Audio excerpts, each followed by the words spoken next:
which I'll talk a bit more about today, insolvency and receivership, and security interests in movable property.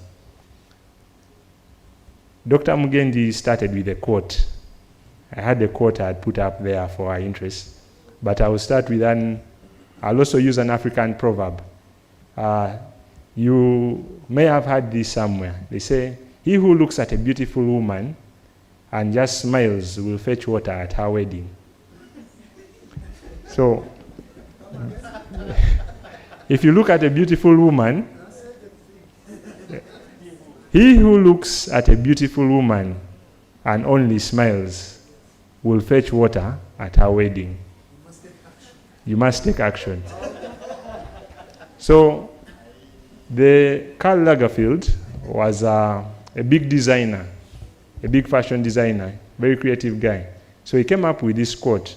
He said, improvise, become more creative, not because you have to, but because you want to. So the basis of this quote is that most of our innovation as Ugandans is because we have to. Before I started working, so shortly after university, I worked in an innovation hub. So I was there because I was waiting to get a job. And most of us were only innovating because we had nothing else to do. So we were innovating because we had to, not because we wanted to. So as we design, beyond the necessity of it, there's need for passion. When you have that passion, you find that you start creating things that qualify for protection. So this thing, this animal that we call intellectual property, when we speak about intellectual property, we like to view it as the creations of the human mind. Whatever the mind can think of, once it comes out of your mind, it can be protected using intellectual property.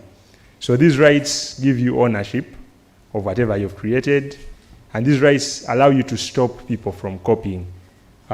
Since morning, I've had different discussions with people, and you can see that so many people have created so much.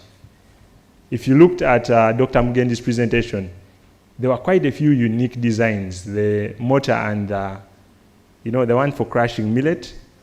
Yeah, we used that a lot when I was growing up in the village. We'd crush the millet, and then when we have that fine powder, we add it to whatever we needed to add it to for the color to be nice.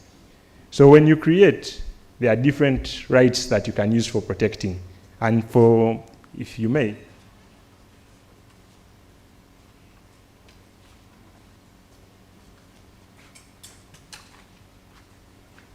if I may use this as my object for our presentation. In this bottle, you find that they have all the intellectual property rights to protect one product. One simple product like this, that is water.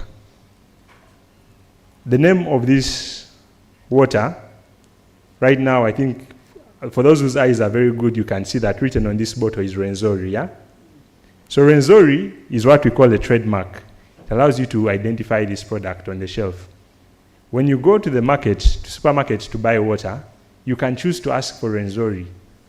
Someone else will choose to ask for Yaket. Someone else will ask for Wava. So those different brand identifiers are protected as trademarks. So a trademark allows someone who has created something to differentiate themselves from the others who are in the market. This same bottle, if you removed the wrapper, 9 out of 10 of the people in this room would still tell you that this is a Rwenzori bottle. And that is because the design of this bottle is unique and identifiable. That interesting design of a bottle is protected as a design patent or as an industrial design, depending on which law you're looking at. Recently in Uganda, we had someone come up with a bottle shaped like a pot. And so many people bought that water because just by looking at the shape of the bottle, someone imagines that the water tastes like pot water. So even when you go to the supermarket, I think it costs 500 shillings more than this one.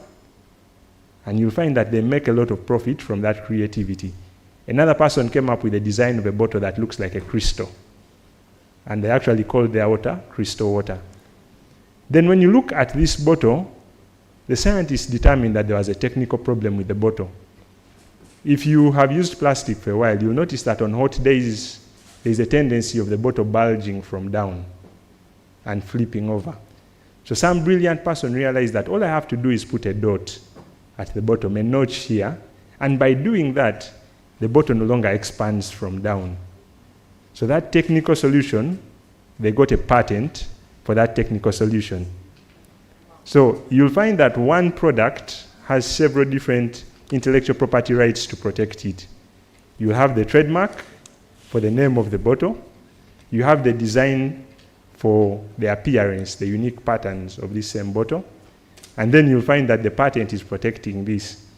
And in an interesting discussion shortly before this presentation, I was informing one of the doctors that beyond that, even the mechanism for closing the bottle was patented, the screw and cap.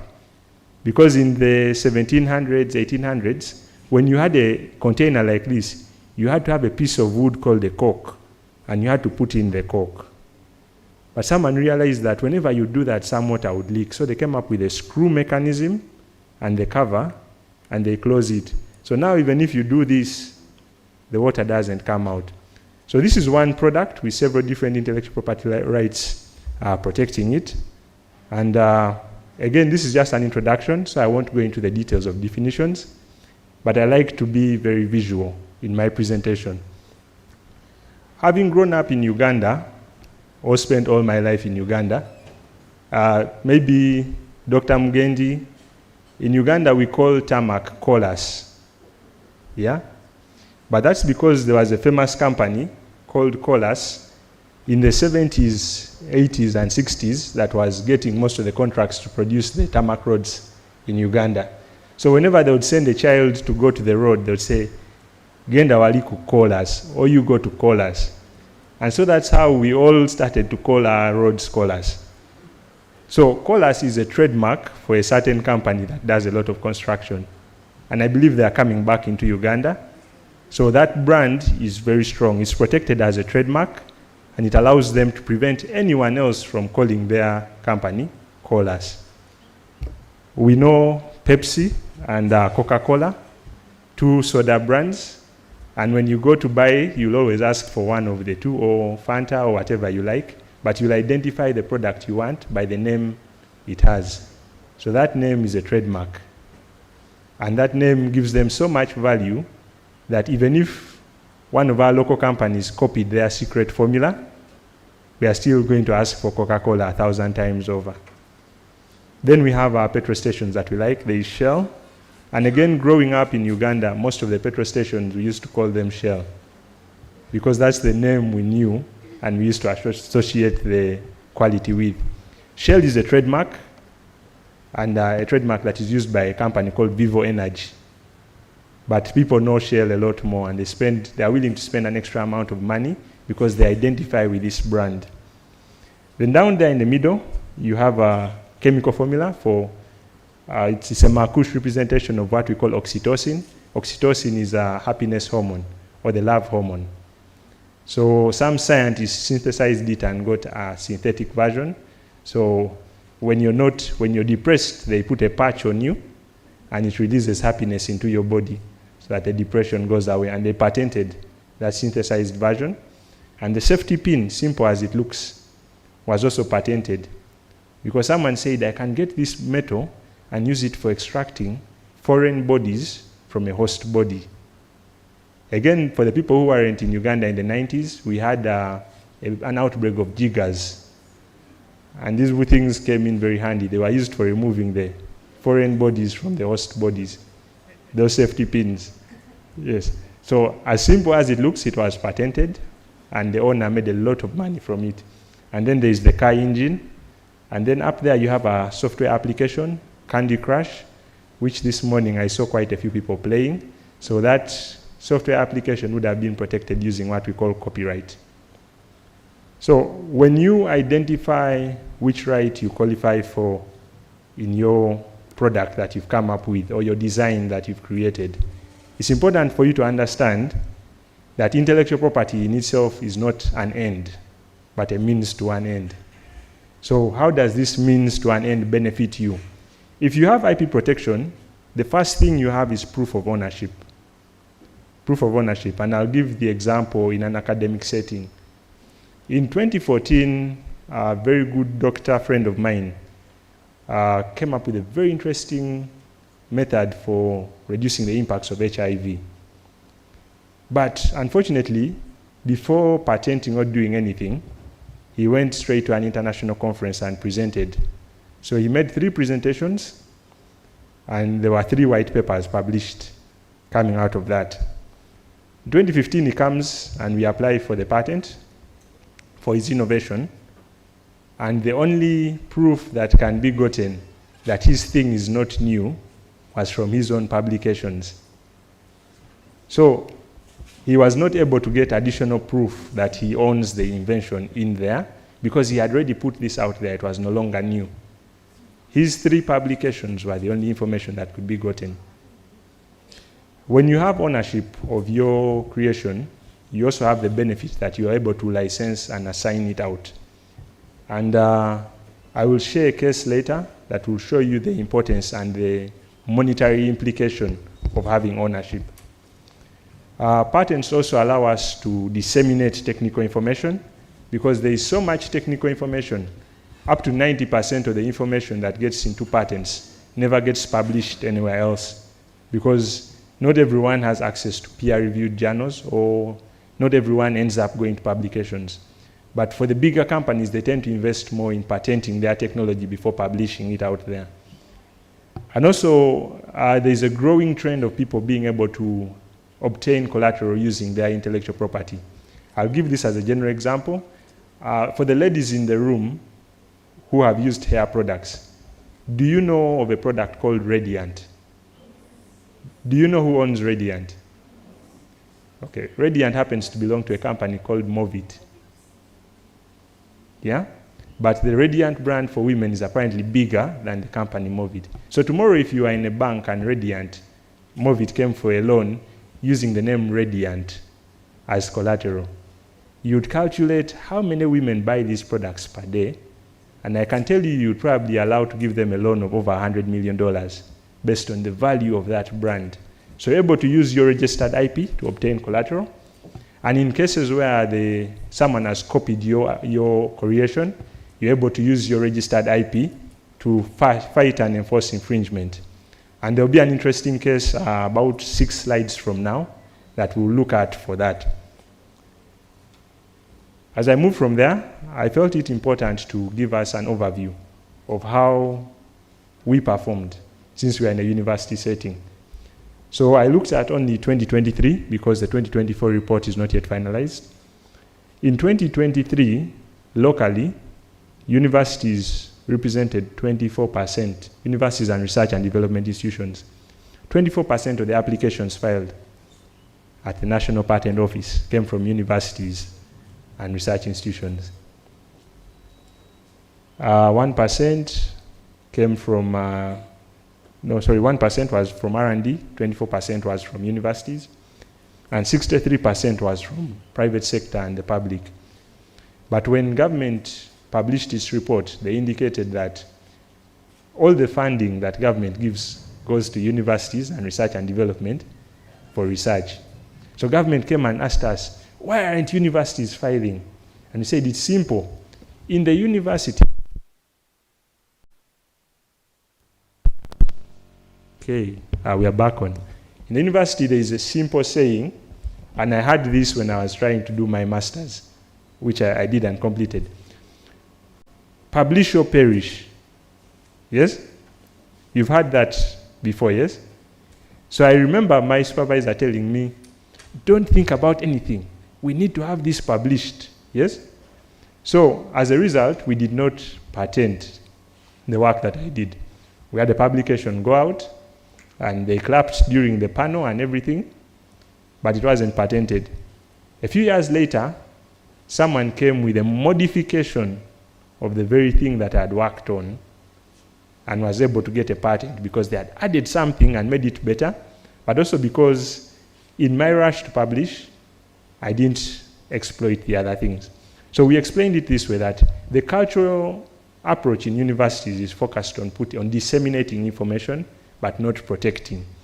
But now with this current shift and the VC's remarks, which were very clear, we want to have more of our products getting out there. We know that the research is being done.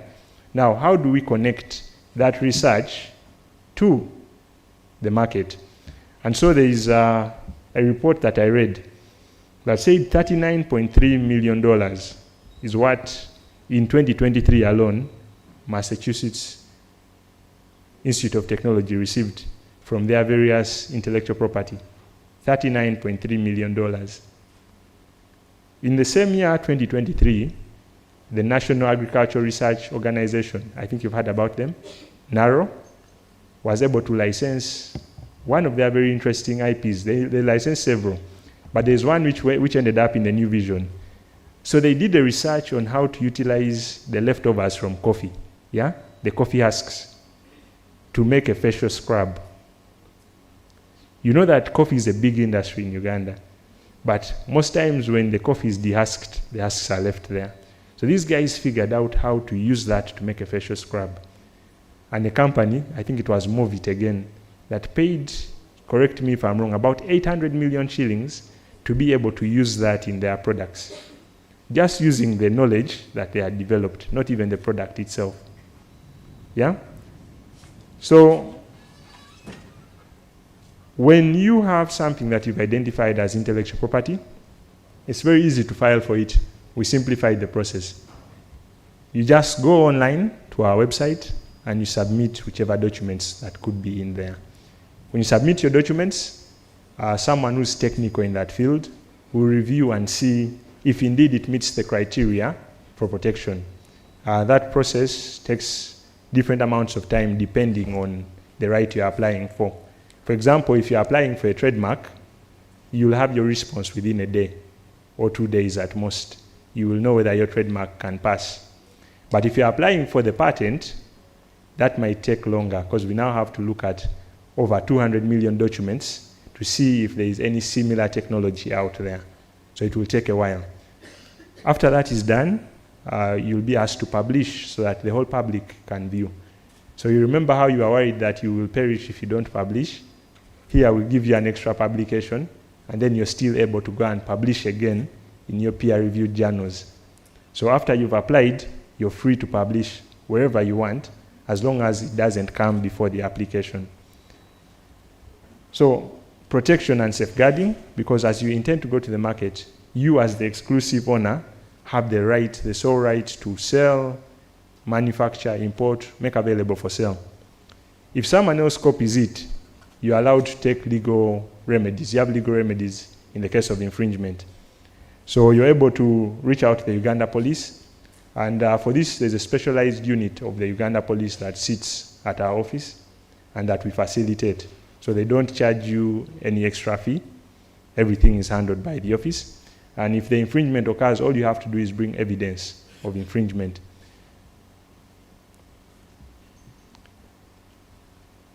This is a big question for you, if you have an answer. How much do you think your creativity is worth? Randomly. Anyone? Okay, no one has an answer. Well, I valued my invention that I made when I was in school at about 200 million shillings. That's very little money. When you convert it to dollars, it's about $40,000. But that's the value I gave it. But later on, I was able to see that the person who took it to the market made a lot more than that. But out of interest, I was just interested to see how they did it. Of course, there is a bigger network that goes into there when we calculate how many people is it employing, how much money in terms of taxes comes in. It could even end up in 1 billion or 2 billion shillings, whatever they made. Now that question was asked by the court in 2019. So let me give you the background of this story because the words are very small.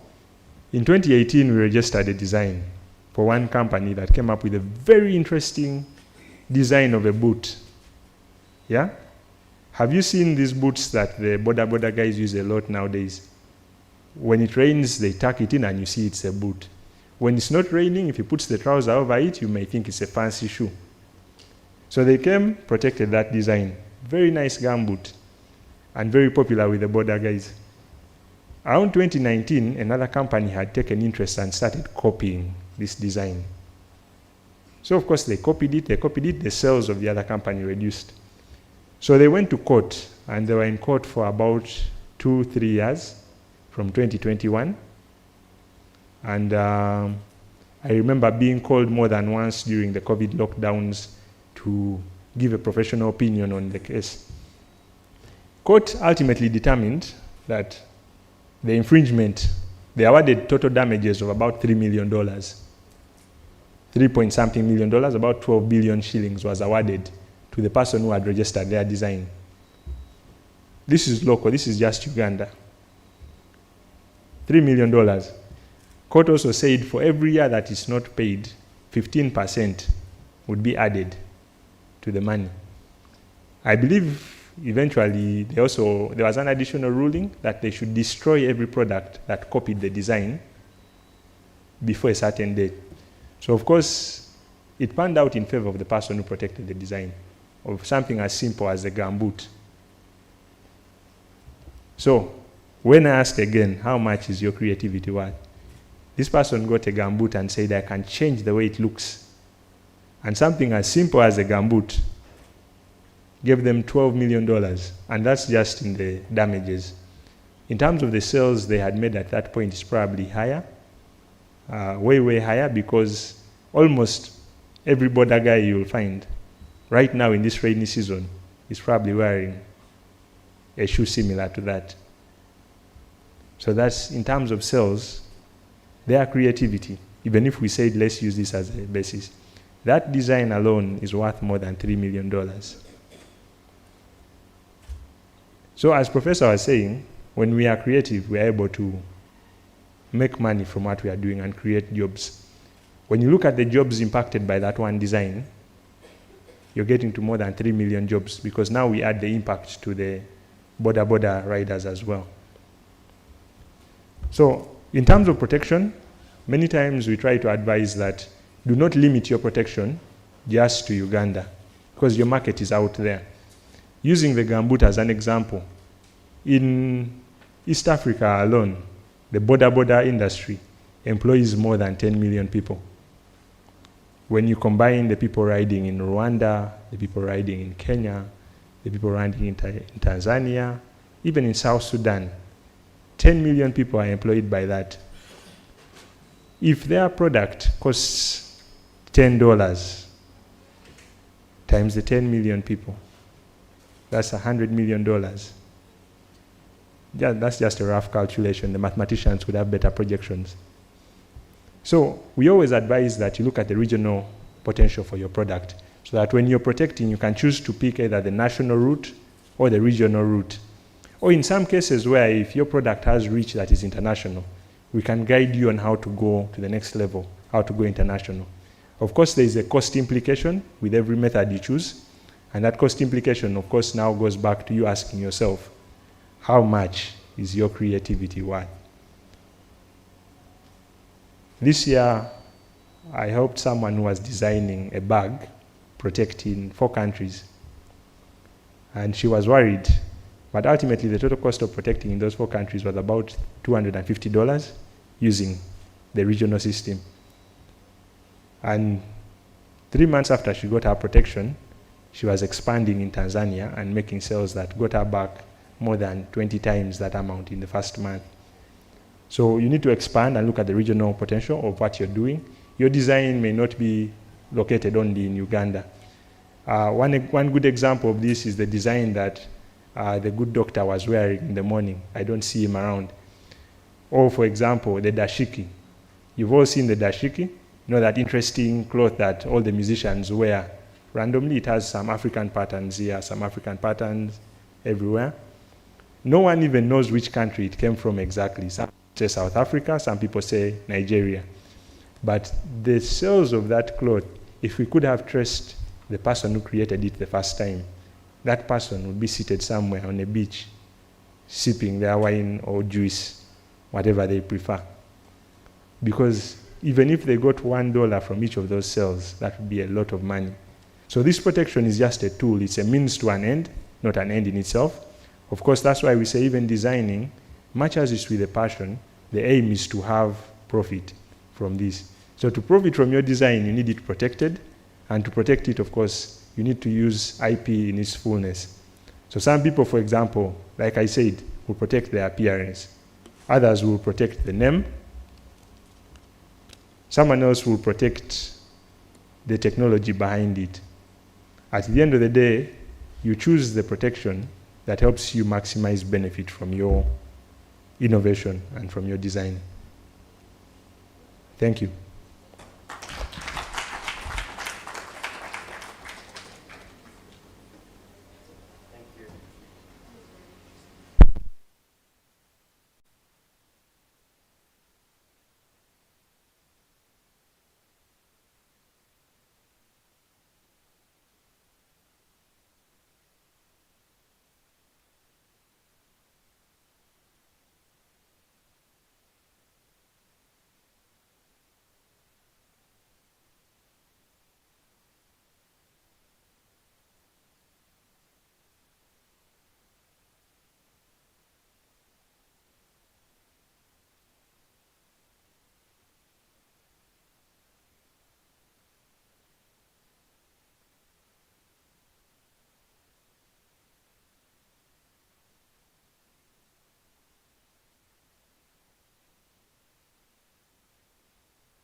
The UG Design Summit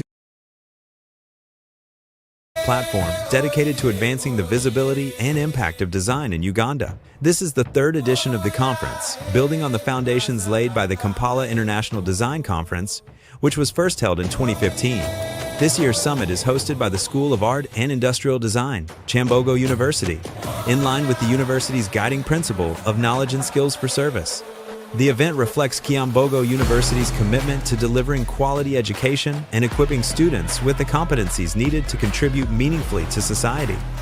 This biennial summit features diverse knowledge-sharing platforms, including keynote addresses, paper presentations, graduate seminars, PhD and master's nairs, exhibitions, workshops, the design fireplace, an evening of dialogue and exchange.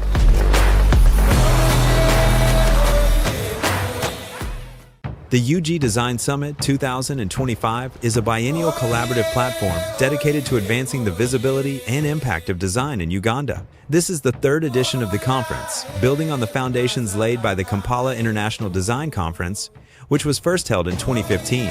This year's summit is hosted by the School of Art and Industrial Design, Kyambogo University, in line with the university's guiding principle of knowledge and skills for service.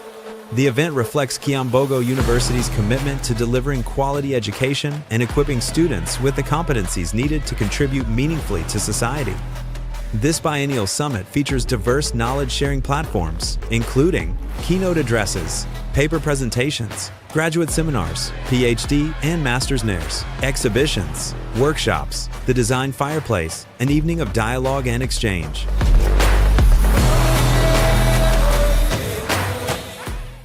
The UG Design Summit 2025 is a biennial collaborative platform dedicated to advancing the visibility and impact of design in Uganda. This is the third edition of the conference, building on the foundations laid by the Kampala International Design Conference, which was first held in 2015. This year's summit is hosted by the School of Art and Industrial Design, Kyambogo University, in line with the university's guiding principle of knowledge and skills for service. The event reflects Kyambogo University's commitment to delivering quality education and equipping students with the competencies needed to contribute meaningfully to society. This biennial summit features diverse knowledge-sharing platforms, including keynote addresses, paper presentations, graduate seminars, and master's NAIRs, exhibitions, workshops, the design fireplace, an evening of dialogue and exchange.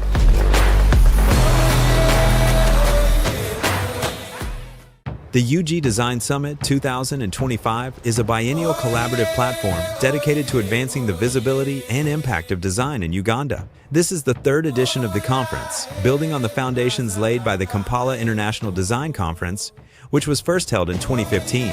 This year's summit is hosted by the School of Art and Industrial Design, Kyambogo University, in line with the university's guiding principle of knowledge and skills for service. The event reflects Kyambogo University's commitment to delivering quality education and equipping students with the competencies needed to contribute meaningfully to society. This biennial summit features diverse knowledge-sharing platforms, including keynote addresses, paper presentations, graduate seminars, PhD and master's NAIRs, exhibitions, workshops, the design fireplace, an evening of dialogue and exchange.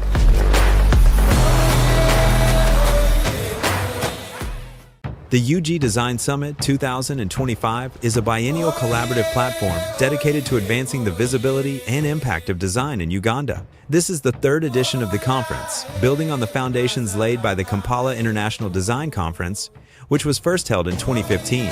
This year's summit is hosted by the School of Art and Industrial Design, Kyambogo University, in line with the university's guiding principle of knowledge and skills for service. The event reflects Kyambogo University's commitment to delivering quality education and equipping students with the competencies needed to contribute meaningfully to society.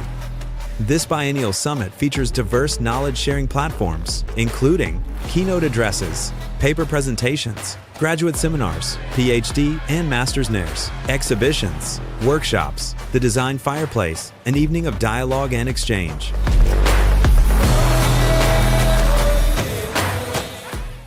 The UG Design Summit 2025 is a biennial collaborative platform dedicated to advancing the visibility and impact of design in Uganda. This is the third edition of the conference, building on the foundations laid by the Kampala International Design Conference, which was first held in 2015.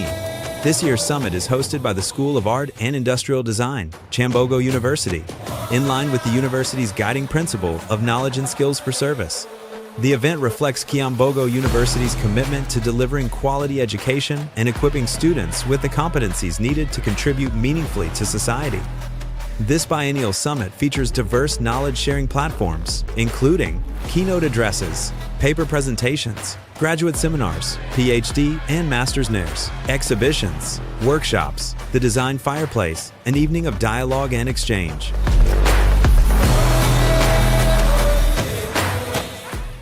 The UG Design Summit 2025 is a biennial collaborative platform dedicated to advancing the visibility and impact of design in Uganda. This is the third edition of the conference, building on the foundations laid by the Kampala International Design Conference, which was first held in 2015. This year's summit is hosted by the School of Art and Industrial Design, Kyambogo University, in line with the university's guiding principle of knowledge and skills for service. The event reflects Kyambogo University's commitment to delivering quality education and equipping students with the competencies needed to contribute meaningfully to society. This biennial summit features diverse knowledge-sharing platforms, including keynote addresses, paper presentations, graduate seminars, PhD and master's nairs, exhibitions, workshops, the design fireplace, an evening of dialogue and exchange.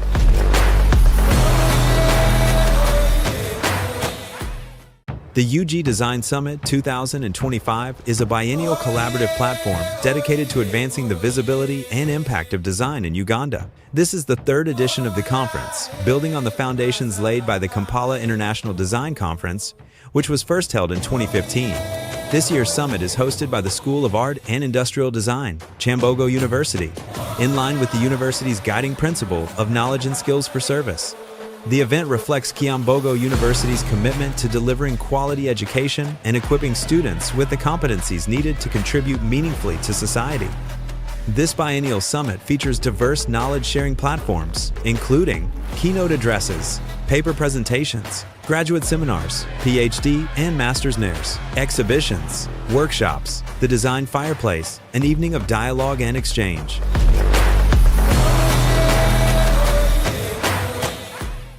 The UG Design Summit 2025 is a biennial collaborative platform dedicated to advancing the visibility and impact of design in Uganda. This is the third edition of the conference, building on the foundations laid by the Kampala International Design Conference, which was first held in 2015. This year's summit is hosted by the School of Art and Industrial Design, Kyambogo University, in line with the university's guiding principle of knowledge and skills for service. The event reflects Kyambogo University's commitment to delivering quality education and equipping students with the competencies needed to contribute meaningfully to society. This biennial summit features diverse knowledge-sharing platforms, including keynote addresses, paper presentations, graduate seminars, PhD and master's nairs, exhibitions, workshops, the design fireplace, an evening of dialogue and exchange.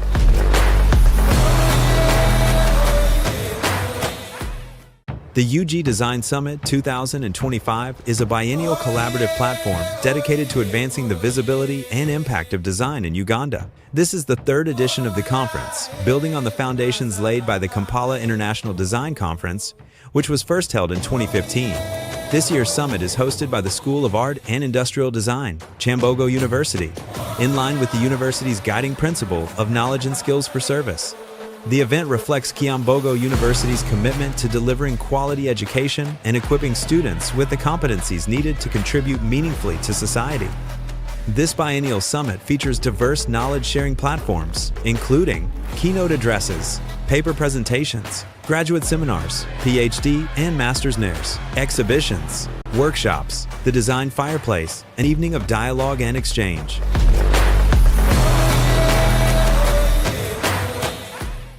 The UG Design Summit 2025 is a biennial collaborative platform dedicated to advancing the visibility and impact of design in Uganda. This is the third edition of the conference, building on the foundations laid by the Kampala International Design Conference, which was first held in 2015. This year's summit is hosted by the School of Art and Industrial Design, Kyambogo University, in line with the university's guiding principle of knowledge and skills for service. The event reflects Kyambogo University's commitment to delivering quality education and equipping students with the competencies needed to contribute meaningfully to society. This biennial summit features diverse knowledge-sharing platforms, including keynote addresses, paper presentations, graduate seminars, PhD and master's nairs, exhibitions, workshops, the design fireplace, an evening of dialogue and exchange.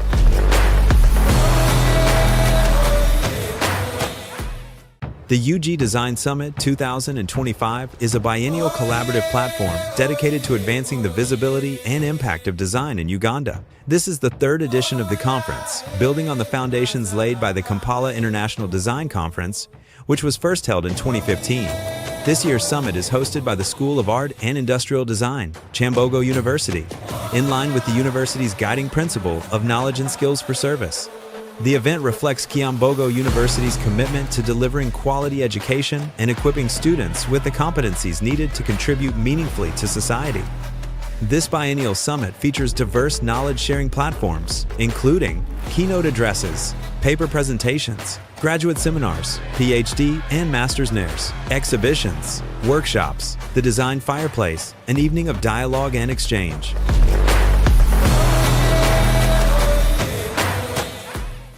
The UG Design Summit 2025 is a biennial collaborative platform dedicated to advancing the visibility and impact of design in Uganda. This is the third edition of the conference, building on the foundations laid by the Kampala International Design Conference, which was first held in 2015. This year's summit is hosted by the School of Art and Industrial Design, Kyambogo University, in line with the university's guiding principle of knowledge and skills for service. The event reflects Kyambogo University's commitment to delivering quality education and equipping students with the competencies needed to contribute meaningfully to society. This biennial summit features diverse knowledge-sharing platforms, including keynote addresses, paper presentations, graduate seminars, PhD and master's nairs, exhibitions, workshops, the design fireplace, an evening of dialogue and exchange.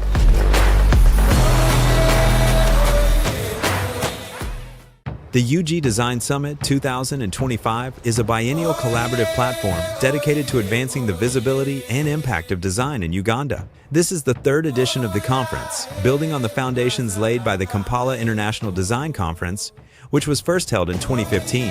This year's summit is hosted by the School of Art and Industrial Design, Kyambogo University, in line with the university's guiding principle of knowledge and skills for service. The event reflects Kyambogo University's commitment to delivering quality education and equipping students with the competencies needed to contribute meaningfully to society. This biennial summit features diverse knowledge-sharing platforms, including keynote addresses, paper presentations, graduate seminars, PhD and master's nairs, exhibitions, workshops, the design fireplace, an evening of dialogue and exchange.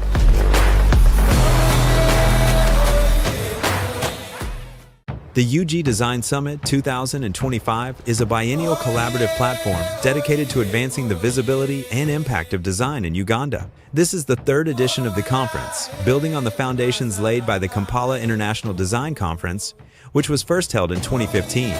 This year's summit is hosted by the School of Art and Industrial Design, Kyambogo University, in line with the university's guiding principle of knowledge and skills for service. To the second session, and as you can see, the chair is already seated waiting for us.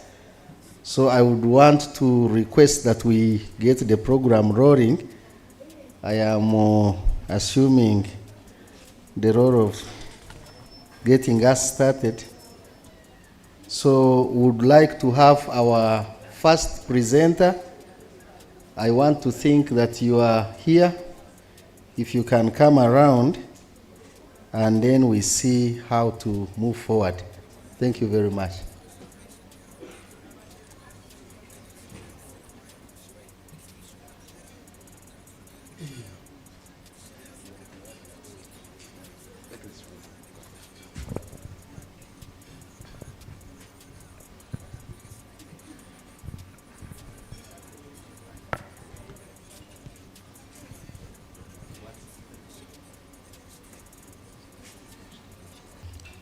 Thank you for that reminder, Dr. Patrick. So perhaps I need to introduce people who are in this first session or theme, which is under, according to your programs, it is Innovative Futures Through Design. So the team under this panel will be exploring how design can address emerging global challenges such as AI, digital transformation, sustainability, design for a circular economy. And the panel chair is none other than our dear Professor Mugendi, and she's already seated there in a very nice fabric, waiting to hear from the following presenters. Dr. Patrick will be our very first presenter. We have Dr. Maureen Senoga. We have ICT, if you can put for me the first slide. The first slide, yes. Thank you. Then, all right, so the presenters are in that order because I was following the paper. So we have Dr. Patrick, Martha Ainembabazi, Nixon Arinitwi, Suvi Esther, we have, and Dr. Maureen Senoga. Please, members, in that order, if you can prepare and come after the first presenter, Dr. Patrick, who is already here. Thank you very much. You want to say something? Good afternoon, colleagues. I think what we can do is we let each presenter do the 15-minute presentation, and then we hold all the questions to the end, so we have a much more lively discussion. Also, should time run out, then we'll be able to manage that much more. So with that said, I'll invite Dr. Patrick Seru Njoji to present something about a dung beetle, ball rolling for respawning anew. This is very exciting to me. As I mentioned earlier, there's something called biomimicry, and we have nature's champions. And so I'm looking forward to hearing more from him. So, Daktari, karibu. Asante, asante. Good afternoon, ladies and gentlemen. My name is Seru Patrick. I'm here to present my title as the panel chair said, dung beetle, borrowing for respan anew, a metaphor for renewal, enhancing circular economy values through visual communication design thinking. I'm the first presenter, and I hope you listen to what I'm going to present. Basically, this world is filled with traditional resources, and they've been used in a linear model format where we extract, use, and dispose, which has created pressure on the ecosystem due to over-extraction. There is also increased global population. This has led to demand for raw materials, aggravating the situation. There is a need for sustainable alternatives to reduce the environmental impact. To mitigate the deteriorating situation, circular economy principles such as recycling, reuse, refurbishment emerged with the purpose to reduce reliance on raw material extraction, lower environmental pressure across product life cycle, and then integration of design thinking processes to buttress the creation of value and sustainability. That is why circular economy principles have been designed. Circularity differs from linear model. This focuses on keeping resources in circulation as long as it takes. This to help reduction on extraction needs.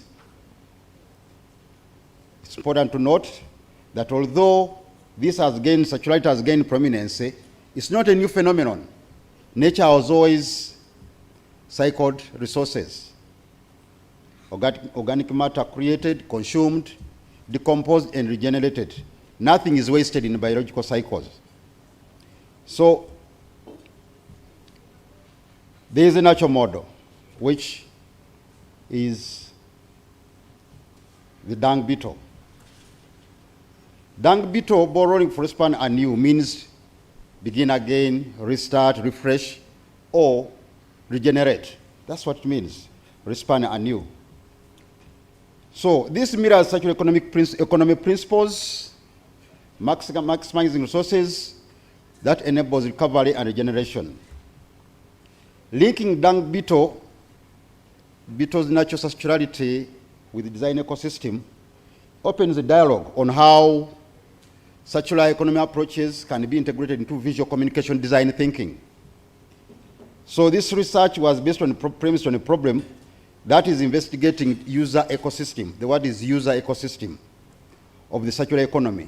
Understand how this borrowing for respan anew concept can serve as a catalyst for integrating circularity approaches into visual communication design thinking, particularly in relation to user value creation. That is user value creation, those are product attributes.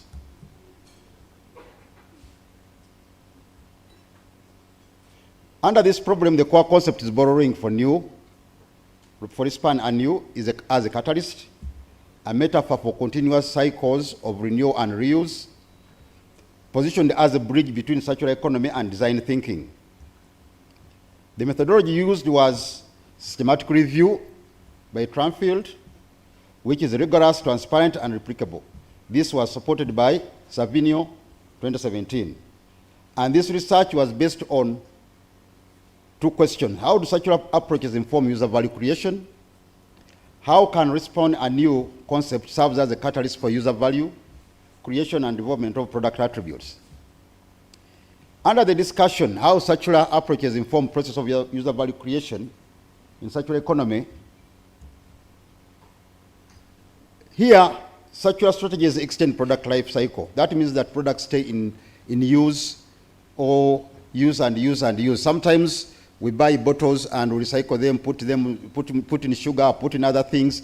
That is the recycling. They extend life of the product or the packaging. Communication via product labels and symbols is key to this extension of life cycle. That is very, very important. Sometimes we talk about these issues, but we do not look at the information which is assigned on these products are through product labels. It's very, very important for us to note that. You know, in Uganda case, we rarely focus on circular economy symbols at the expense of aesthetic issues. We look at how the product looks like, but relegating these circular economy symbols, which are important for continued recycling of a product, and focus on the beauty and the feel and look of a product. The second one is how can borrowing respond and concept serve as a catalyst for user value creation. This informs the regeneration and renewal cycles. Sustainability is embedded in product design and messaging. That means that under visual communication, there should be a way we communicate and people who is reading or appreciating a product feels these principles in this product when they read the labels and the ingredient section of a product, because that's where the user interacts with the product first, because some people read ingredients to understand what the product is offering. This is exampled with the Coca-Cola Pepsi today. They are reinforcing the circularity approach. In most cases, they've been putting symbols. Most of the products, we just put the symbol of recycle, arrows turning around. When you look at those bottles, the first bottle Pepsi, there's arrow. Now they are enforcing the circularity by using other words to enhance the symbols. I think that's the trend where the global trend where it is heading. Because this, I researched as I was somewhere, I got this information from USA. They are growing. They are tending to move away from the usual symbol because sometimes people don't understand it. But if you read the word recycle me, is enhancing that symbol. That's where circularity and that's where visual communication is heading. So as designers in visual communication world, we need to appreciate that the user-centered approach is critical for adoption in this whole process. We need to understand how the user interact with these symbols, which have been there for generations, and also reinforcing them, because some of them might not be easily understood by the users. Because in most cases, we just use and throw away. So in the integrative approach, circular approaches lead structural framework for retaining embedded product value.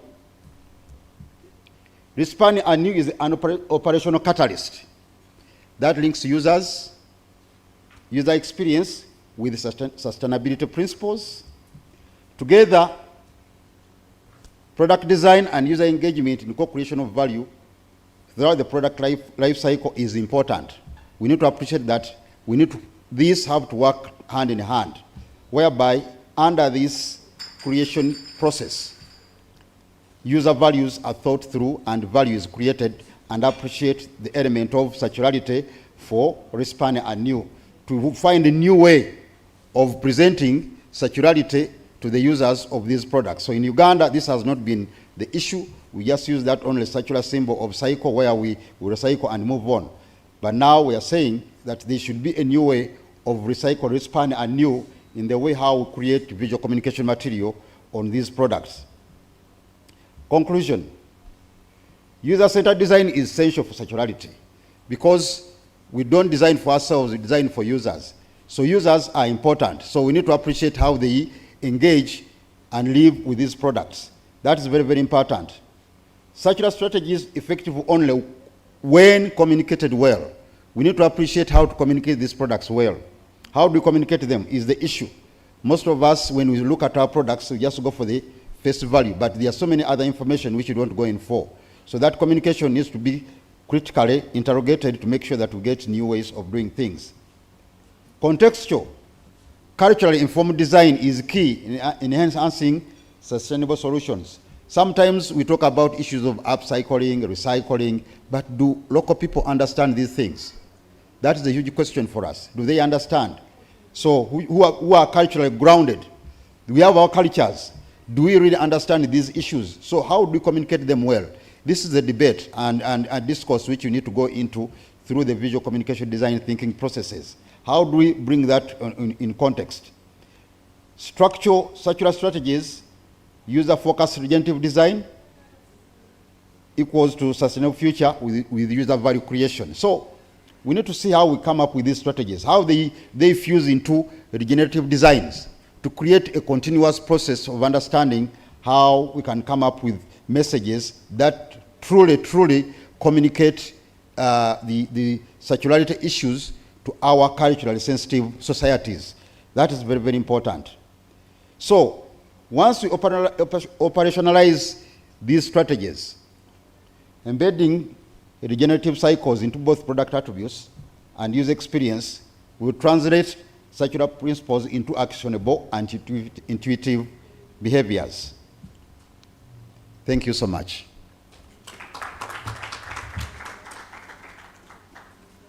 Excellent use of time. That was brilliant. So who's the next person as he sets up? I don't know if you've heard of something called Earth Overshoot Day. Has anyone heard of Earth Overshoot Day? Apparently it's a day in the calendar of the year when the planet exhausts its budget, its ecological budget for the year.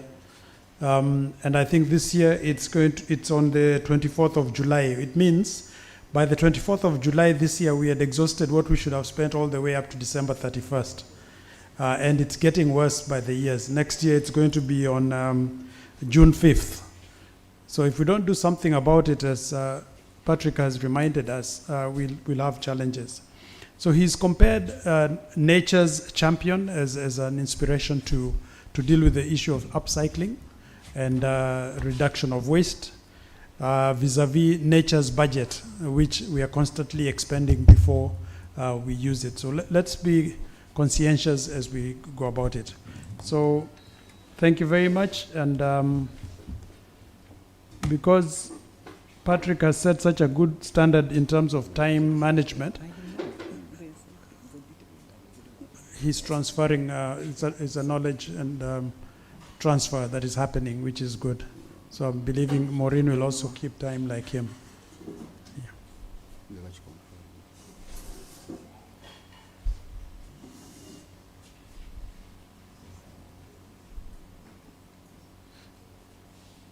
Patrick, if you want, you can actually take your seat so you also can enjoy the presentation. And then when everyone is done, you'll come to the front. Yeah. Okay, so Maureen, Karibu, take us through your presentation. Good afternoon, everyone. I'm Maureen Mwanga Senoga, an art educator and a ceramic artist.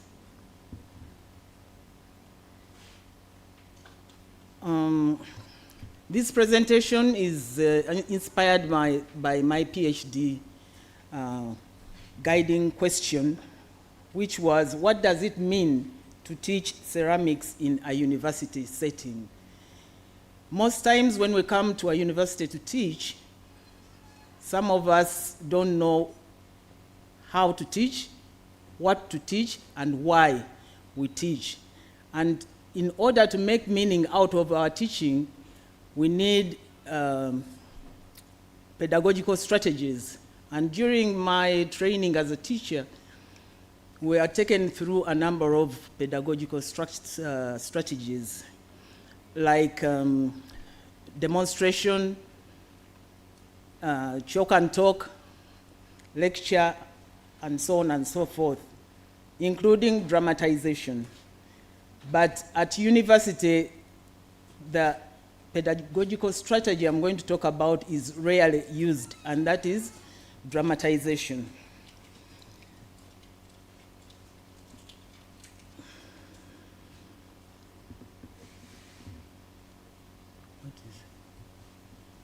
Have I switched off? So before I go into dramatization, I want us to go quickly through what ceramics is. Ceramics is an inorganic, non-metallic substance. Usually, it is shaped and fired into a strong and durable item. You've seen in your homes, you use cups and plates and so on and so forth. Those are ceramic products. But ceramics comes out of a material which is clay. It is clay that we use to design our ceramics. And clay has its own origin, which I will later talk about.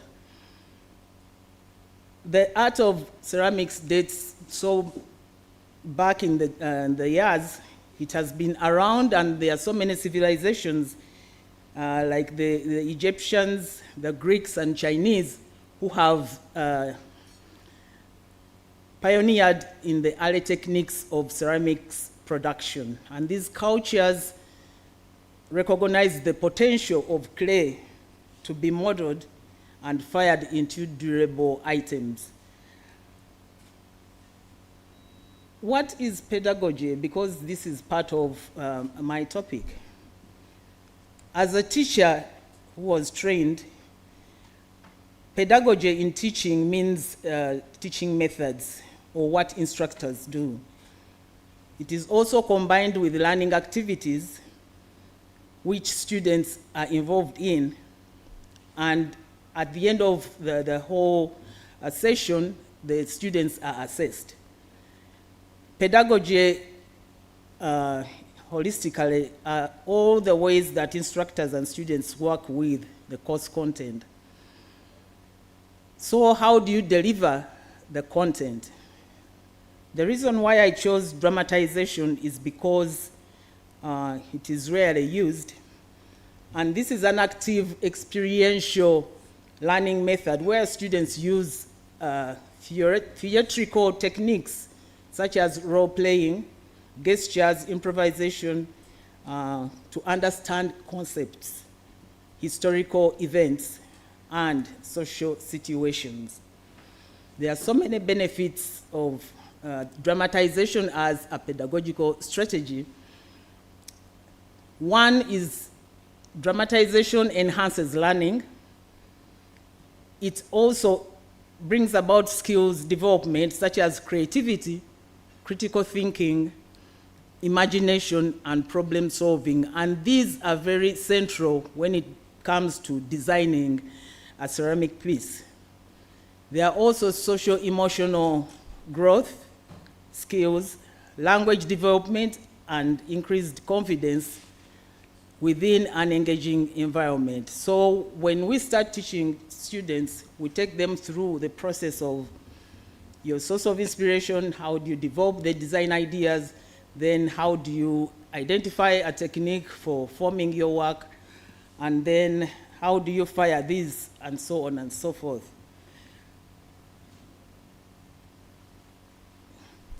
I was very enthused when I read what the core was all about. And in this core, one of the sentences said, inspired by the metaphor of a potter's wheel. I said, now this is my area. Where the creative process molds raw ideas into tangible and meaningful innovations. Which means that a potter's wheel, much as we use it, it has a number of things that come with it, and I'll show you momentarily what a potter's wheel looks like. A second item that inspired my presentation was, like clay, design takes shape through hands of diverse creators, spinning on the axis of collaboration, cultural exchange, and shared knowledge. And we shall see how these are brought about. I want to play you a video, a short one, like 1 minute of a potter's wheel.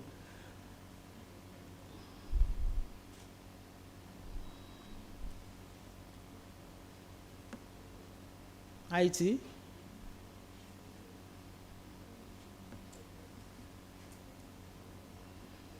So when you are using a potter's wheel, you have to center your clay as this one is doing. You pull the clay, open it up, and then as you do that, you shape it to the item that you have in mind. And after shaping, you take it off, then trim it, and at the end, you've shaped the item. According to what we do as ceramists, some of the products that we always come up with, I can show you the pot is one of the products. Now with the pot is linked to the body, the human body. And these are the parts that we call or name for the pot. The neck, for instance, is a body part. The mouth is a body part. The belly is a body part, and the bottom here is also a body part, which means that ceramics is linked to a human being, and therefore, when you look at it, you understand why we, as we work with the clay, we are creating and recreating ourselves as humans. That is part of the design work within the creation of ceramics. When I was looking at the literature on ceramics, and this justifies why I've come up with this topic of ceramics pedagogy, a number of items out there on the literature are about scientific research. It is stuck. Scientific research. You see, Kakande, an archive of socioeconomic challenges, experiments in design processes. I think there's also Professor Kwesiga's work somewhere. That literature is more on the scientific experiments, but there is very little about how and why we teach ceramics and what kind of meanings we derive from that pedagogical process. In my presentation, I have 4 acts, and I call them acts because ceramics is a dramatized discipline. Act 1 has the authenticity of clay. Clay, as it forms, goes through a dramatic process.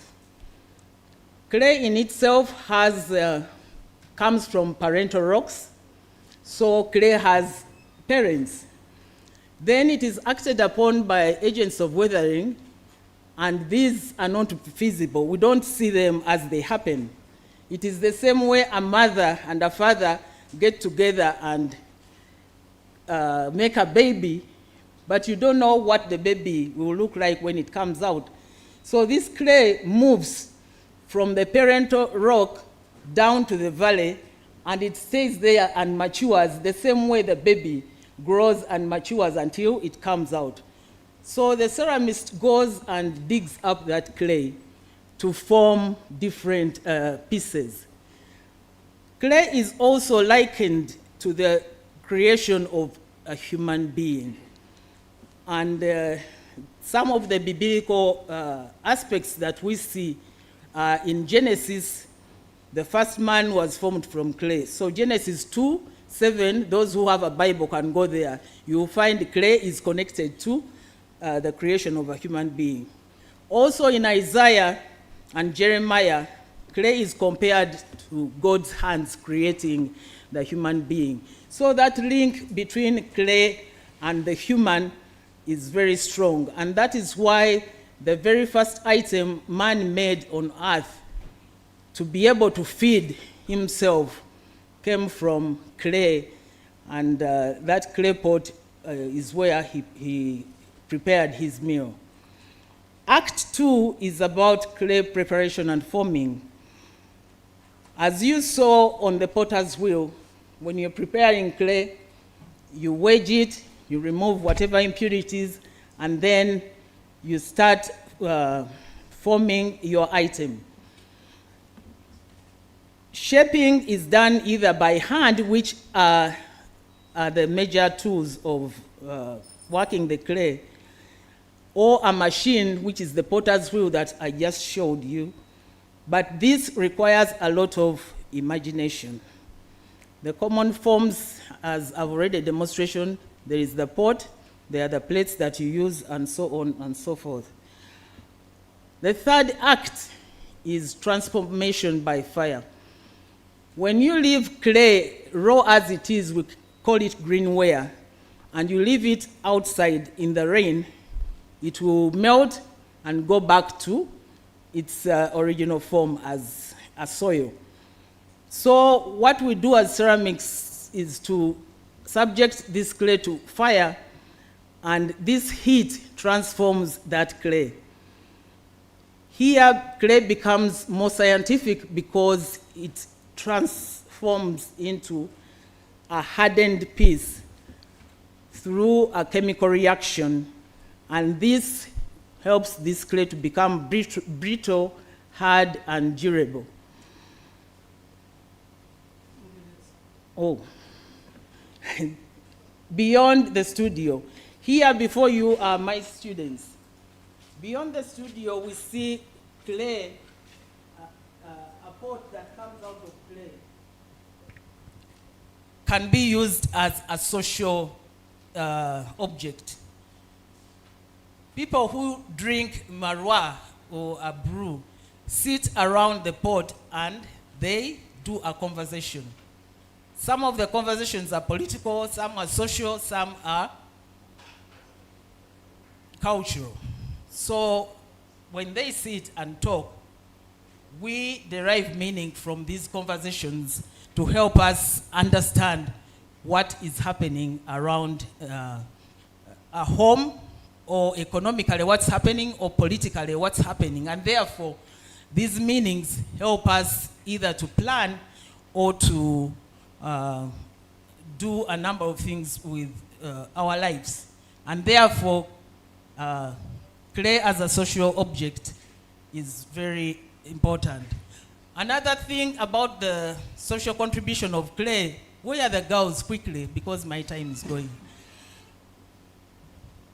I'm making reference to clay as a cultural, or rather pots as a cultural object. And one of the things you see is that pots as containers, of course, carry water. But I'm borrowing from Sandra Adong's research. Can you put the pots on the head, please, as you come? In Acholi, Sandra tells us that Sandy Adong tells us that when girls when the girls are going to get married and they are told to fetch water. When they fetch water and a pot falls down from the girl's head, that girl is no longer a virgin, is not seen as a virgin. Therefore, come back, my virgin. That shows that the girl was not a virgin. But if a pot doesn't break, then that girl is a virgin and can be taken into marriage. On the flip side, the shards that you see there are very important for an archaeologist. because the archaeologist sees these as broken pieces, all right? They are excavated, and these fragments provide valuable insights into past cultures, including daily activities, trade practices, and technological advancements. In conclusion, why isn't it moving? This technology is okay. If we are to shape sustainable futures, we need to do the following. As we train our students, they should find meaning in what they acquire as their knowledge. You've seen the demonstration of a culture that has that belief, and then you are able to understand why they believe in that way. You've seen the people sitting around the pot and the kind of conversations that go around which can give us meaning. So this event, again borrowing from today's theme, offers a platform for participation to collaboratively craft a forward-looking vision for design, one that transcends boundaries to address critical global challenges. And I'm going to invite you to join me because this is an ongoing project. You've seen the Act 1 about clay and how it originates and its relationship with the creation of man. You've seen Act 2, how clay is formed. Act 3, how it is transformed by fire. And then the last act of the social and contribution of clay. So since the UG Summit is more of not just a conference, but a collaborative journey, I invite you to join me. And for sustainability, I have my students. There is Rachel. Rachel has made her ceramic piece there, and she is a trainer of trainers. Therefore, this information can be transferred to other spaces so that the upcoming ceramists can carry on this kind of knowledge and meaning making. Ogunu Chaz also has a piece over there. Ogunu has a piece over there, and this kind of design shows a clock being used from a ceramic piece. And I think Adong has had a number of items, but she hasn't carried them. The reason why I brought these students here is to demonstrate that as pedagogues, we try to inspire these students, help them understand and interpret their sources of inspirations based on their cultures, and then come up with items that could be used in social space. So this meaning making is one of the keys under ceramics pedagogy. I thank you. Thank you. Colleagues, I think that was a very powerful demonstration. Maybe what we need to be told is that those were professional actors, so don't use it against the young ladies. I think it was Benjamin Franklin and Edward Osborne Wilson who said, "Teach me, I forget. Show me, I remember. Involve me, I learn." So, Maureen, thank you for that powerful demonstration because it has certainly sent the message home. As Sahar, no fish? No fish. Okay, we'll see what you've brought. I'm teaching everyone to fish. Okay, very good. So as Sahar comes on board, I just remembered as Maureen was speaking about the association of the ceramic pot with the human being. Actually, the traditional word for a womb, a woman's womb, nyongo ya mwana. I said it first in my language so that it is authentic. It means the pot for the baby. It's interesting. So that was an epiphany of sorts. So Sahar, you want to speak to us about art psychology? So I will be taking you today to a different trip. I don't know if everybody is going to enjoy it or not, but we spoke from early morning about bridging gaps, building bridges. So this paper is supposed to be a panel between 3 different majors, totally different than each other's. We're doing psychology, we're doing environmental engineering, and I'm doing the arts. My 2 colleagues are real fascinating characters.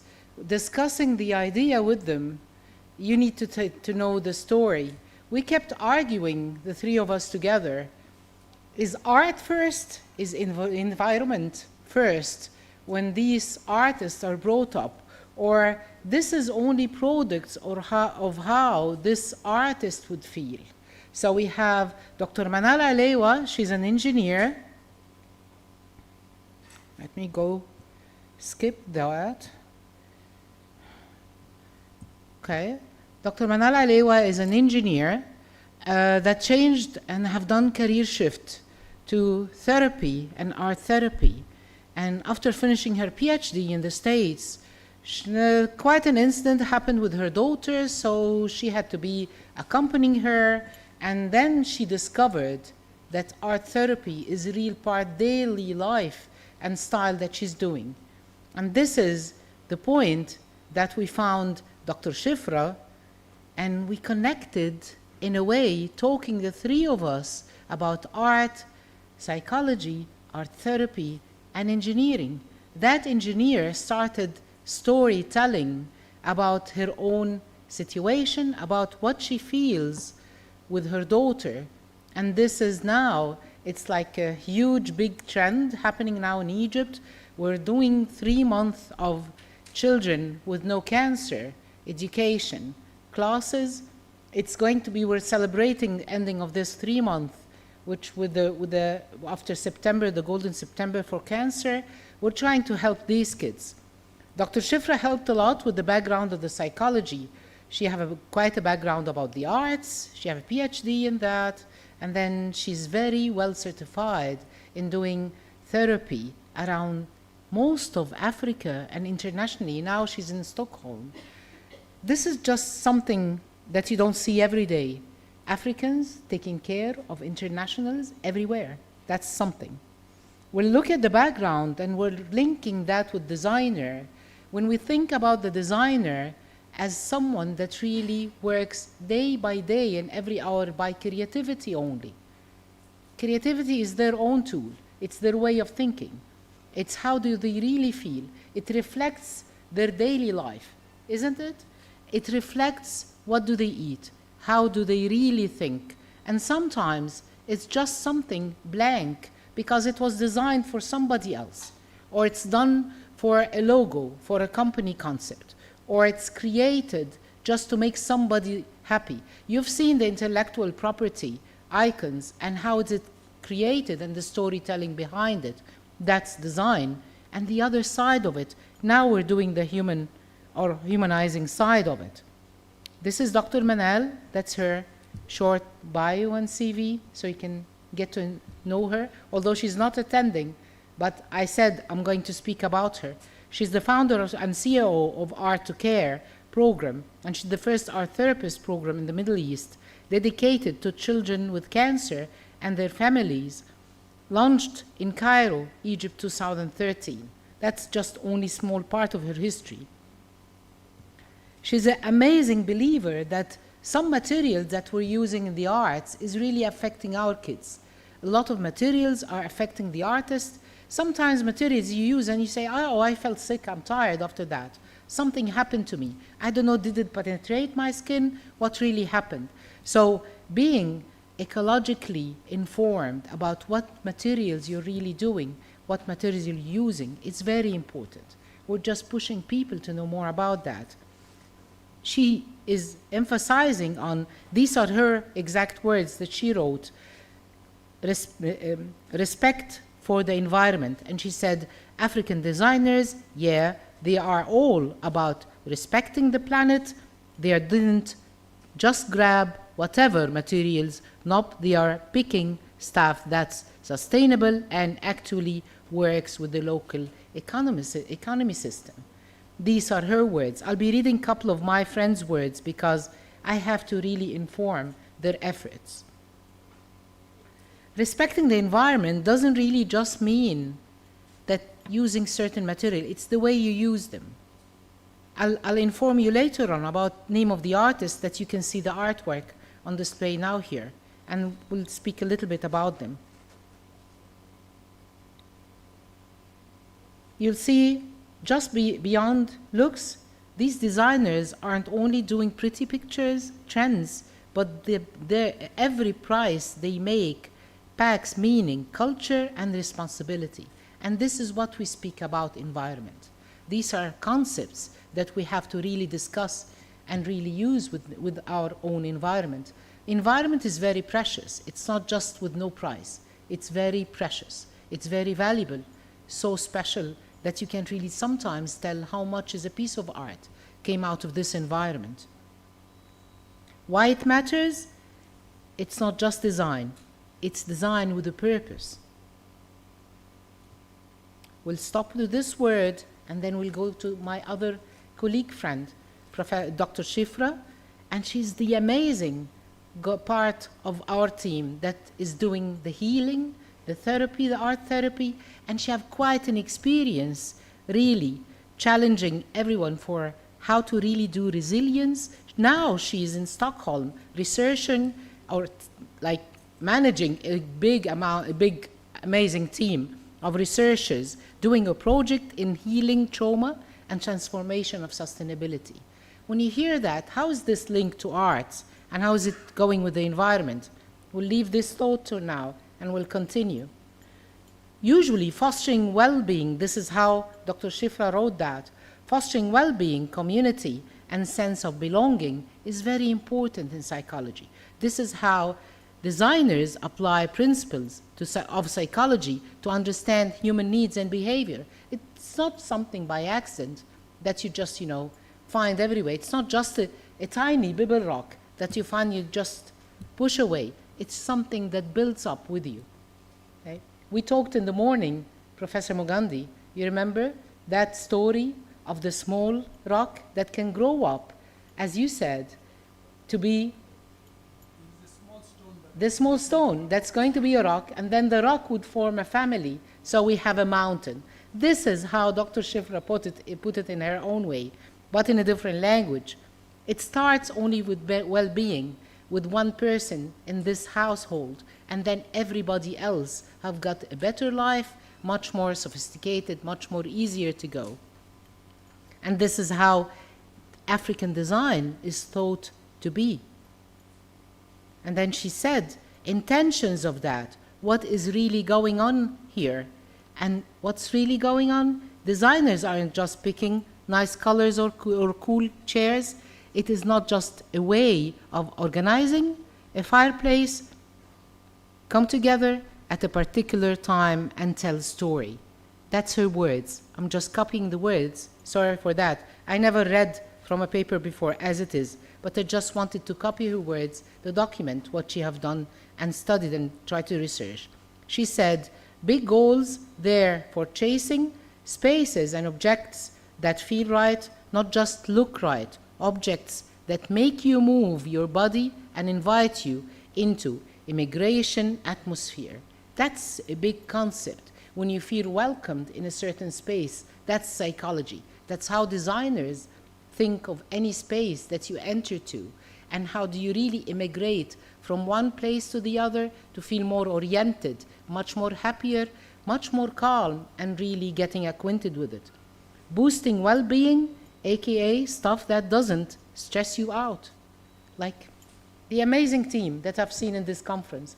Everyone is doing their job, managerial part is doing their job, everything works very smoothly, and it really works. That's the designer concept. will go to her final inputs, how they pull it off. Dig into the emotional, that's how she exactly wrote it. And functional needs, not just will this table hold coffee, but will it make you want to invite friends over? That's two different questions. And these questions, what a designer asks themselves, can we really create that as an atmosphere with just only a decorative part? I'm not linked with it. It's not part of my heart. It's not part of my intentions. I'm not totally linked to it. These are very important. Then this is me. I'm the third person, the tiny person with the group. Okay. I'm smaller than that small stone. I think I'm a bibble. I don't know. I'll create a name. Oh, I'm the fish. I remember that now. Okay. From my experiences, volunteering in a lot of different categories, working for well-being gets you to really feel humans in a different way, gets you to understand creativity in a different way. We've seen ceramic making, we've heard about sustainability in material, and then when you go through that to international communities, they don't title it just with its title. It's arts. You do all about the arts, strategic arts, sustainable arts, huge, big, comments and terms that you don't know where are the sources of these. So when we speak about the arts, drawing from the tradition, you just look at everything. We have already titles for certain types of arts in Egypt is different than what's called in Uganda, what's called in Kenya, what's called in Rwanda. All of these are still acceptable terms. In French, in languages, in any other type, even if it's not an uttered language, like in Nubian language that we have in Egypt. It's just a voice language that is not written, but it's inherited, moving from grandmother to mother and then to the daughter. You find terms that have nothing to be explained, but it's there. It's part of our daily life. Remixing old with new, you'll find that out with the arts. Sometimes you'll find an amazing dress with just an accessory that is perfect. You'll find someone like what I've done. These are old beads that were restrained just to create something else new that matches my style, that gets me to feel good. That's part of design, in a way.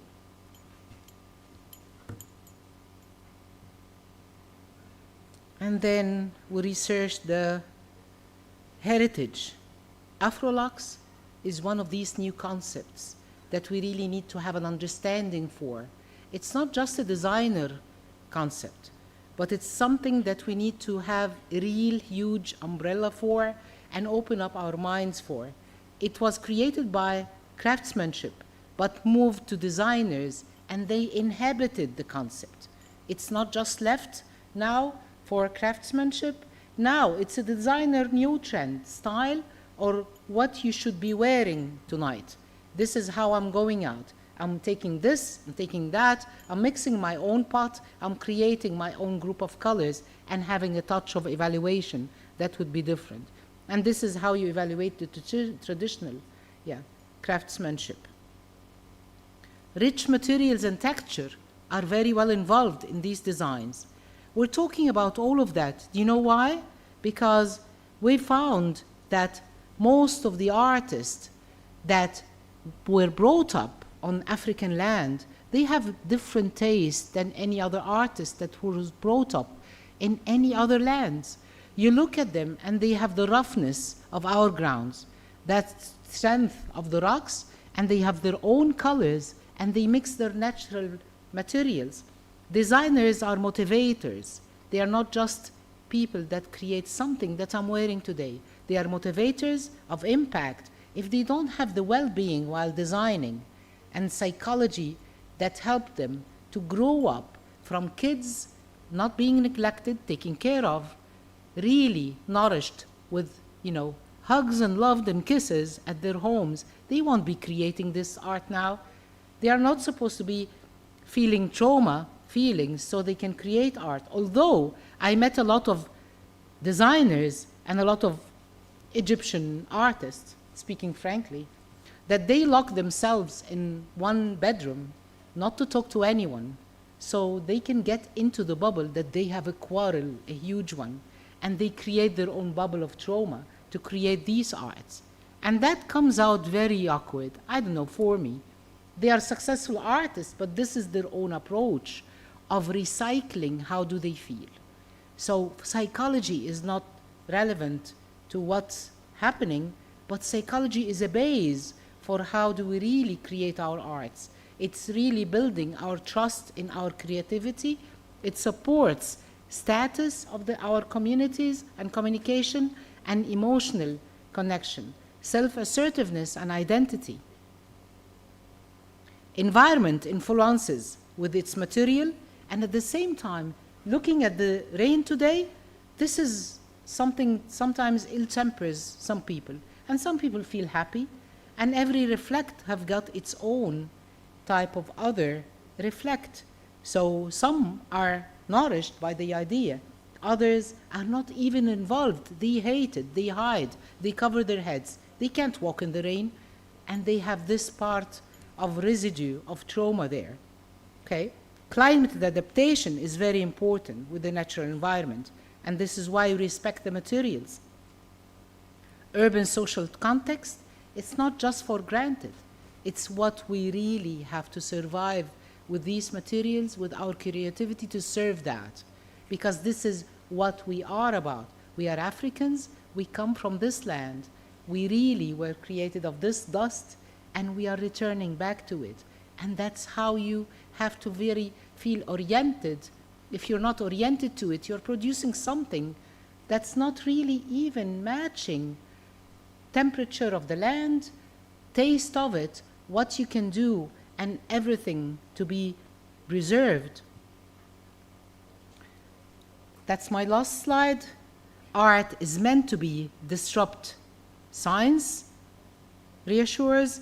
That's George Braque, and these are the comments that join environment, arts, and psychology. Art is a harmony parallel with nature, and that's Paul Cézanne. Can you imagine that he said so? And that's before the 1906. And then sustainability can be like some sort of moral sacrifice for political dilemma or philosophical cause. It has to be designed challenge. And this is by Bajak Angels, and that was written somewhere in the 1990s, around that. Fascinating to really read that and get other people to really feel that. Please stay well and stay human. Feel much more humanitarian to the land that you come from. We are really doing amazing arts in Africa. All respect to all of you attending and listening to me. Thank you so much. Thank you, Sahar. As Martha prepares to come up to do her presentation, I think what you've raised is just how powerful art and design is. The power of design and art, specifically in art therapy, to heal. Art heals, it can heal. There's a saying that anyone who's been bitten by a snake is scared of a belt. And art can really help you differentiate what is potentially harmful or traumatic and what is mundane. So thank you very much. We'll definitely get back to some questions and answers after that. So Martha, please take us through this conversation around textile waste. Good afternoon. My conversation will be around textile waste for artistic design and eco-friendly sustainability. The fashion industry releases a lot of waste. Per year, as Alan MacArthur said, I quote, fashion industry produces 92 million tons of waste yearly. That is very dangerous for our environment because textiles do not disintegrate into the soil. We can see in 2002, the Chitenzi landfill disaster. I'm using that example because among the garbage that was there that caused the landslide, textiles were among. Then we come back to mothers in Kampala struggle to find affordability baby carrying. Mothers find it difficult to afford the baby carriers that are on the market. The baby carriers are on the market are made using polyester and other synthetic materials. So even if these materials are used, most of them are not comfortable for the baby. So usually mothers you put in an extra cotton material where the baby actually sits in order for the baby skins not to get irritated. So this study explores upcycling household textiles into multi-purpose baby carriers. Multi-purpose meaning that these baby carriers will be both aesthetically pleasing and have pockets for let's say the baby shawls, the baby wipes, and a bit of pampers to help the mothers not to carry a lot of luggage as they are moving. Our background, Uganda's urbanization and fast fashion has caused a textile waste problem. Let me use an example of women because I am a woman. We tend to hog a lot of textiles in our houses. I will be moving on the street and ignore all the other nice blouses and coats that I'm seeing that I have in my house, and I will pick one from that. I'll see one that is catchy, bright colors, nice patterns, and I'll pick it up. And I might do this every week or every single day. But what is happening to these other clothes that I have in my closet? So they'll keep on accumulating. You might find at the end of 3 months you have a new dress that you have only worn, a new dress or even a new cloth. It could even be a shawl that you have only worn once or twice in 6 months. This is very common with us. So what do we do with these clothes? At the end of that day, I will want to reorganize my closet. I will want to reorganize the house. What will happen? And I will pick out these clothes, these pieces of textile that I'm saying I no longer use. I'm not using them, I don't fit in them. And then let me put Africans in quote. We Africans do not believe in donating clothes. And even if we do not have specified centers where we can put these clothes. I'll give an example that is not quoted here. In Oklahoma, they have a system whereby a recycling system. You want to recycle plastics, you want to recycle textiles, you would like to recycle foodstuffs. They have different bins. They have collection centers for these various types of waste. If it's textile waste, you will put all your clothes that you do not feel that you're not using anymore. You put them in those bins, and they are collected and then taken to a center, and they are reused. The ones that can still be reused will be reused, and then the ones that cannot are then taken to a threading machine and then made over again and then used to create new textiles. But I'm not going there. My methodology we did was a case study using exploratory qualitative approach in Makindye, Kampala. I used 5 households. The households included single mothers' household. They included households with parents, elderly parents. Others had households with single people. Others households with 5 even to 6 children. Both children who are adults and then children who are also in primary. Then young mothers, because they're going to be the ones to use these baby carriers made.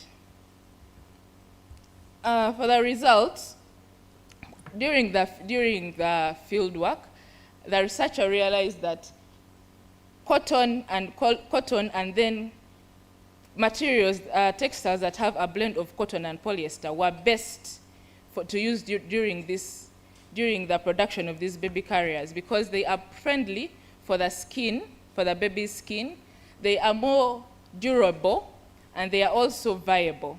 Even if cotton after some time, after it has been shredded, may not 100% disintegrate into the soil, but at least a little percentage of it will. Then the tailors who were interviewed stressed reinforcement and durability. They suggested several techniques to help make these baby carriers durable. For example, this baby dual nest baby carrier is a baby carrier that the researcher made to carry twins. The fabric that were used were cotton. It was the researcher used the Canadian pleating technique. This is a technique that was used back then around the 1920s there, because they never had elastic at that time. So they would use it to make the materials a bit stretchy, and this is what the researcher used to come up with this baby carrier. The next was the leaf pocket baby carrier. This was the source of inspiration for this was the banana leaf, as we can see by the leaf. And then this pleated pocket area is a pocket big enough to fit diapers and 1 or 2 shawls. The sling, this is the sling baby carrier. The surface technique is tie and dye, and then there was also a bit of quilting. This is the ripple carrier. Ripple because of the textile surface design that was used by the researcher. I would like to conclude that this research, as our theme says, bridging worlds, this research bridges the fashion world and the tech and the waste issues. So we are trying to bridge the two, waste and fashion. How do we reduce the amount of textile waste, and as we are reducing it, how does it help? How can it be redirected to help the community? Thank you. Thank you very much. In fact, you may take your seat since we're going to do the question and answer session jointly. But I was just reflecting on the way babies are carried in different cultures. In many instances, the baby is placed at the back, and the designs that Martha has shown, most of the babies are in the front. So Martha, you can respond when we get to the plenary, but I'm curious to know why. Okay, so are you Nixon? Subi.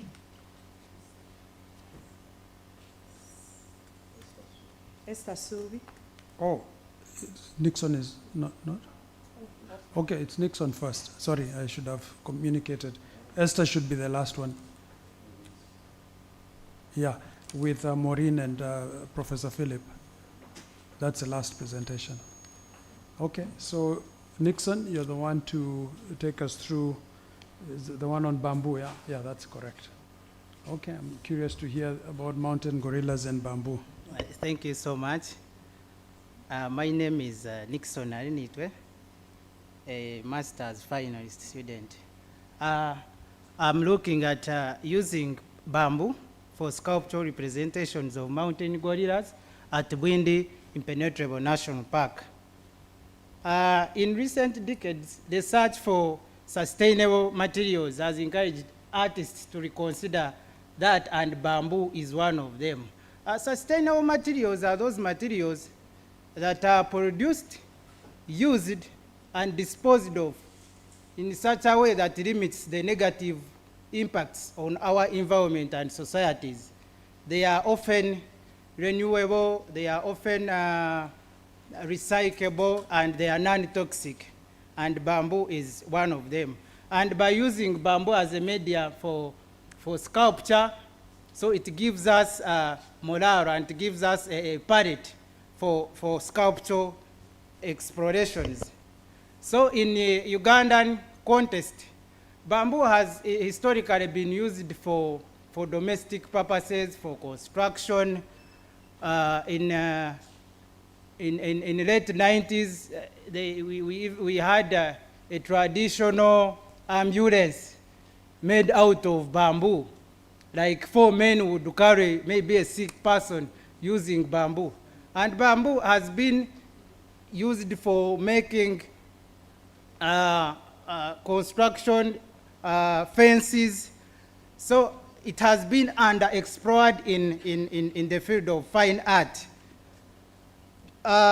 This study adopted the qualitative exploratory research approach combined with research or practice-based practices. I made a lot of exploration with different adhesives. And I mostly used bamboo sawdust and shavings. So I used I explored the natural adhesive like cassava, porridge. However much cassava did not work well under high moisture. But I finally used the wood glue. It worked very well for my project, as you're going to see. So the combination of those natural fine bamboo sawdust and the bamboo shavings, they created the impression on my subject matter, or on my source of inspiration, which is bamboo. And bamboo in Uganda, being that we have 50% of the world's mountain gorillas. So that is why I was much inspired by the mountain gorilla. So the use of bamboo shavings and bamboo sawdust created the contrast. For example, on the exposed parts of the mountain gorillas, like the chest and the face, I used the fine bamboo sawdust. And the bamboo shavings created fur-like impression on the mountain gorilla, and I came up with this final product. So in conclusion, the physical properties of bamboo created and enables both abstraction, realistic, and the properties of strength, durability, flexibility. They gave me a rich palette of techniques in exploring my zoomorphic or bamboo-inspired sculptures. I thank you. Excellent. Very good. You'll be telling me later where the other 50% of the gorillas are. Eh? Okay.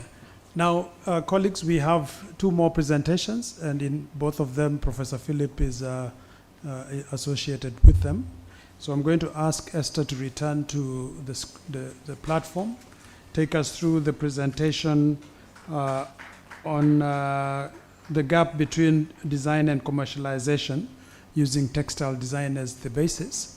And then immediately after that, we can start preparing for, again, Professor Philip, Conrad, and William. They'll be speaking to us about bling bling. And I'm very curious because I've not heard of bling bling in the context of roofing. So colleagues, we will be soon wrapping up that bit. Then we have a plenary discussion. Esther, continue. Thank you so much. Good afternoon to you all.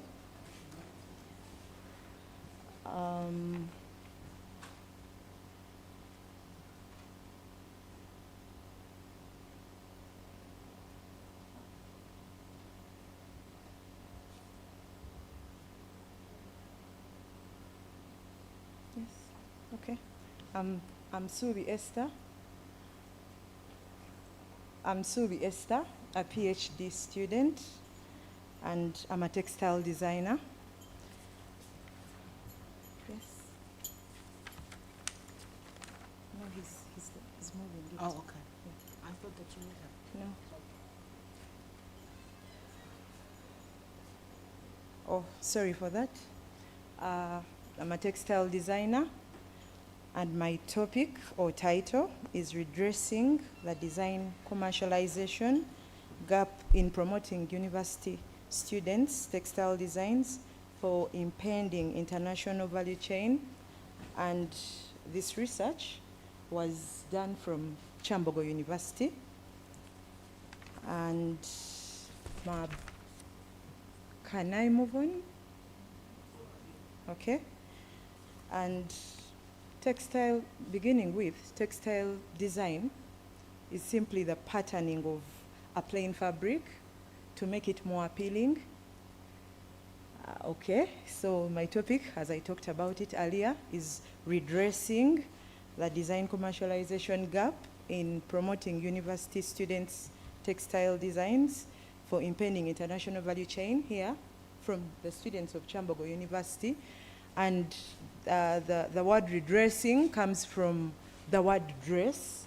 Of course, we all dress, and different people dress according to the different occasions that they have been invited to. So the dressing, of course, comes with the designs on the dress.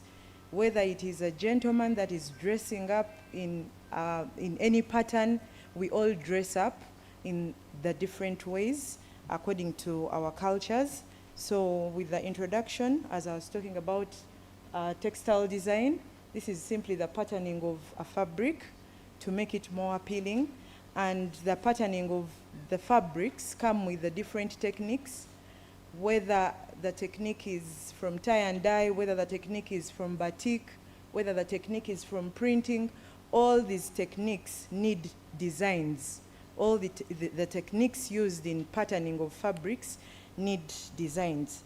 And the designs come from the different sources of inspiration, as the designers may think of the history, the designers may think of nature, the designers may think of culture.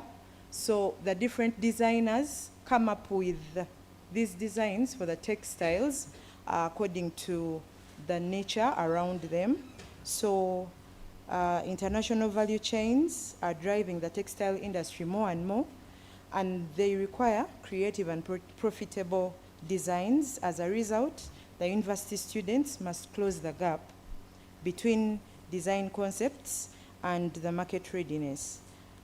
Students from Kyambogo University face challenges in the marketing of their designs, which limits their capacity to create textiles that satisfy the designs, both domestic and foreign consumers, impacting on the export potential and economic contribution. The students find challenges like difficulty in generating unique themes. These students find challenges in they rely on replicating the existing designs rather than innovating, coming up with new designs. They stick to replicating the existing designs, which is a challenge. Then struggling with using digital design tools, it is also a challenge. And struggling with repeating patterns and mastering software like Adobe Illustrator.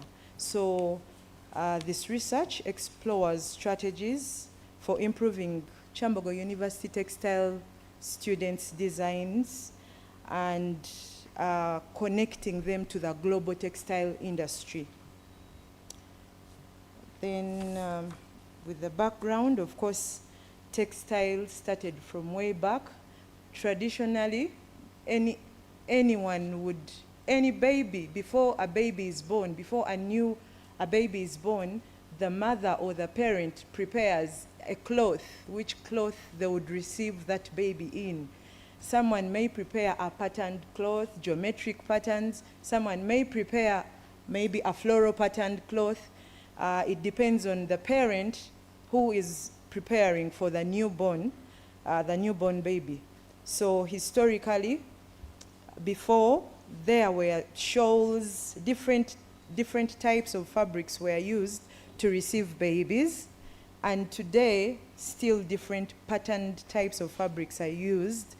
And as we are seeing in Europe, the textile decoration began back from the Bronze Age, while in Africa, the textiles developed since the 17th century, where designers used technology like weaving and dyeing of the different plain fabrics.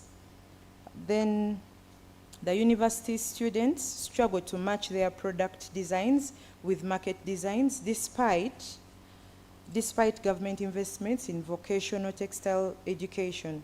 With this struggle, it suggests a gap between industry demands and education practices and calls for strategies to improve design commercialization skills and creative motif creation. Then when we move to the methodology, the study employed the qualitative research design with the interpretivism approach, since with this research, understanding the meanings individuals attach to their actions were vital and helpful. Then the study population, the study targeted 15 textile students, that is 9 females and 6 were male. Then under the sampling techniques, purposive sampling was used. Then among the methods and tools, interviews with interview guides were helpful with the study. Then with the results,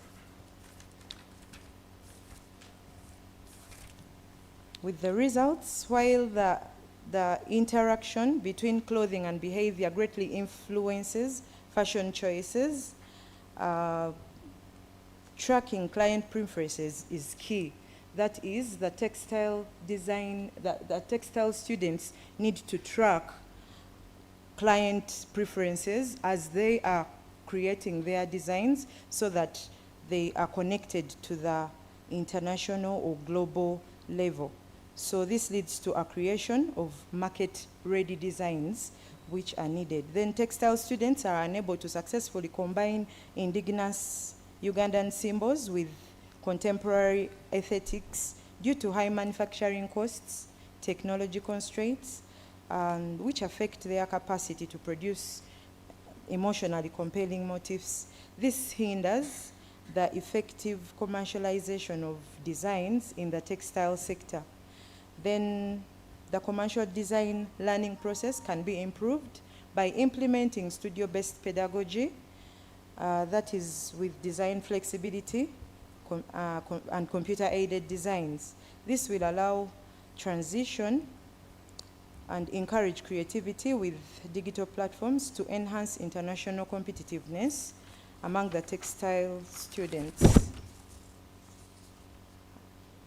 Then, in conclusion, the study concludes that consumer preference, design costs, e-textiles for university students, in innovation and creativity, plus brand identity are key determinants for design commercialization among the textile students. The study concludes that technology differences, limited research, innovation, inadequate faculty connections, and funding constraints contribute to the design commercialization divide.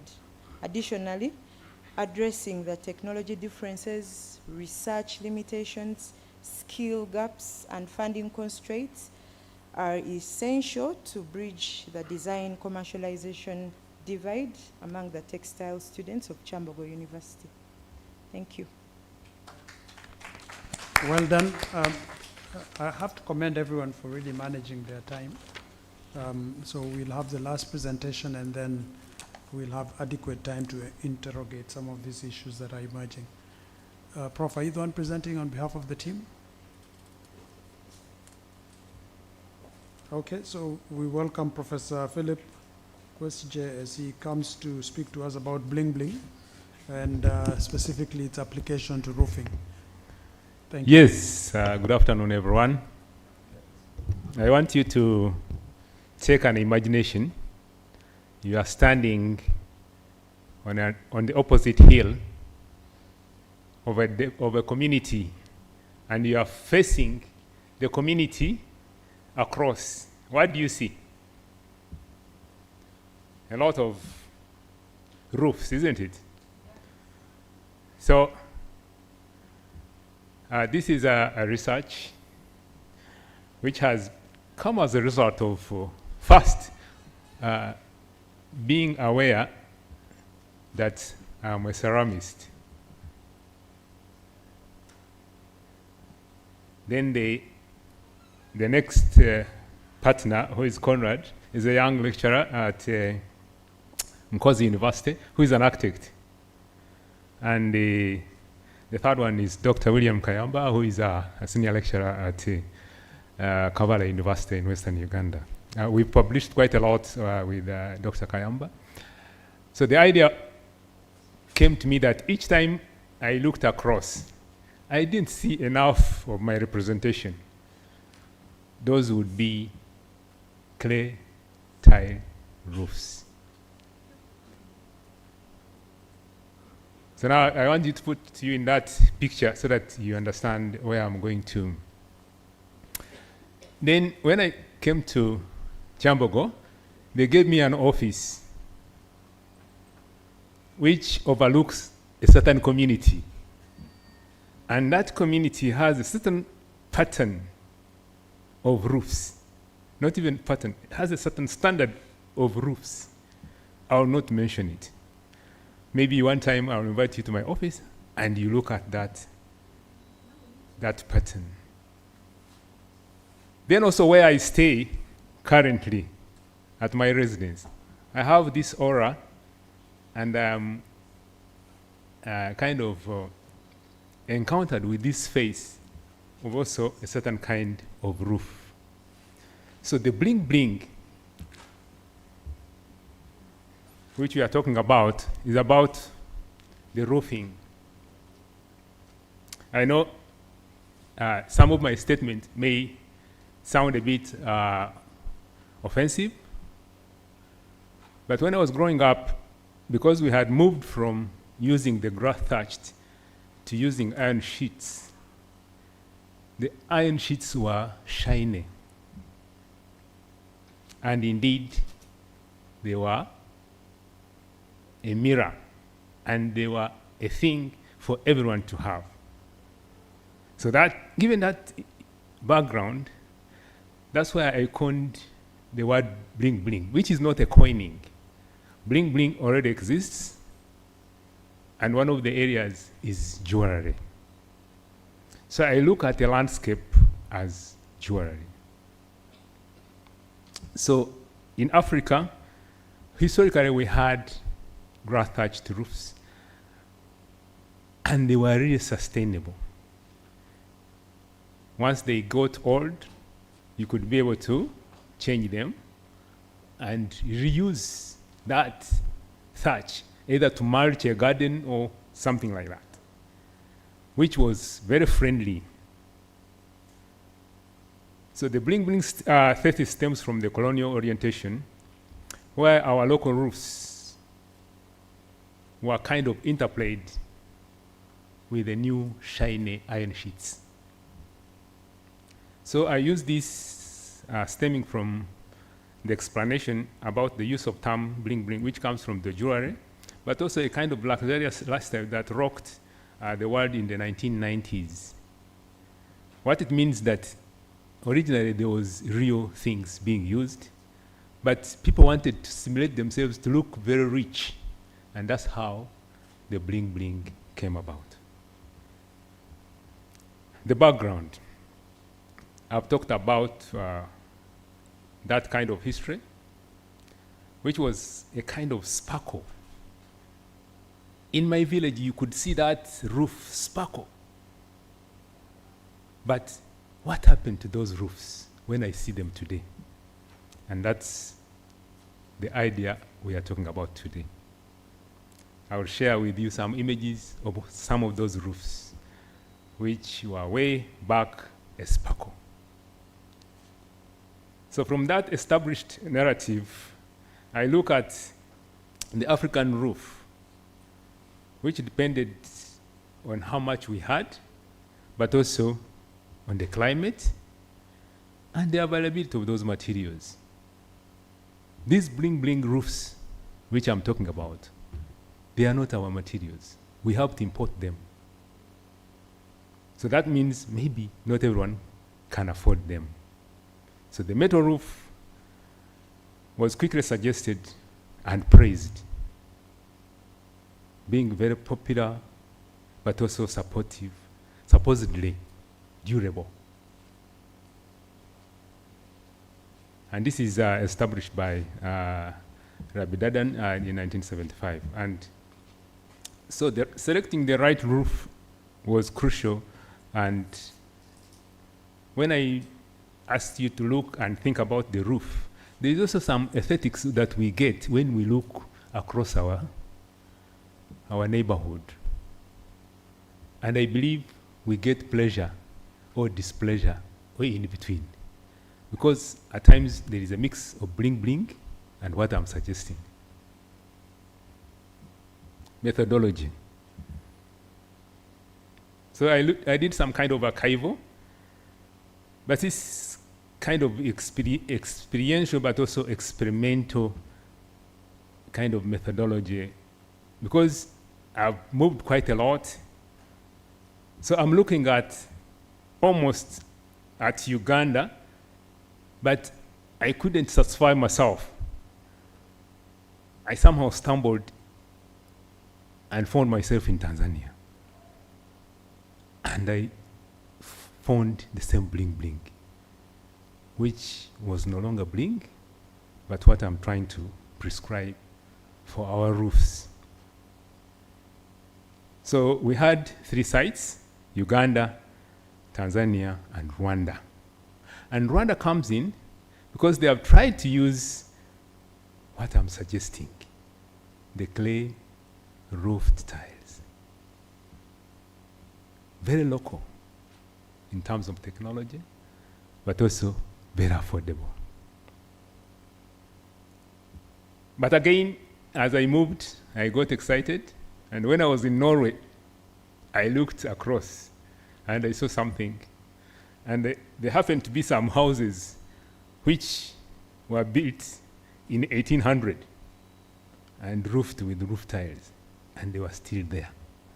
My bling bling at my village had already disappeared. What happens? Why was this house still standing? 100+ years. So then I looked at that and picked Rwanda as a benchmark. The results. So the sites in these countries which I was trying to study and analyze, most of the data was largely from Uganda, where the team, of course, largely resides, but also where this research can make meaning. Otherwise, if I prescribe some kind of method, some kind of action to some other place, it may not make any meaning. So most of the kind of results are as a result of interface in what I thought I would share with our listeners this afternoon. So, and Zanzibar was one of the first recipients in terms of history, because being on the way, they were the first, being very close to the water, they were the first to receive some of these materials. So that means they received the bling bling earlier and enough. But I must put a rider. The first roofs were not bling bling. Some of them are still standing. Some of our grandfathers and neighbors, older neighbors, the houses are still standing, built in the 50s, in the 40s. So what happened? That was the question. But Uganda, being the farthest, had to bear the costs.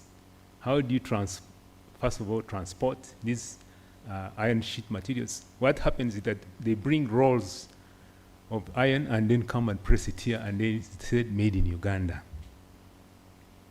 In Uganda, in my language, they call the iron roof ibati. I don't know what you call it, but I think it is associated with the brand Bati. So for Uganda, clay roof tiles were originally sourced from England, and we have some houses of some of the buildings that were roofed, including some of the structures in the universities. So what it means is that they are aware that they were building universities and institutions for a much longer and sustainable purpose. But later, I think when the demand increased, they set up what is now known as Kajansi, And in Uganda, there is a roof called kajansi.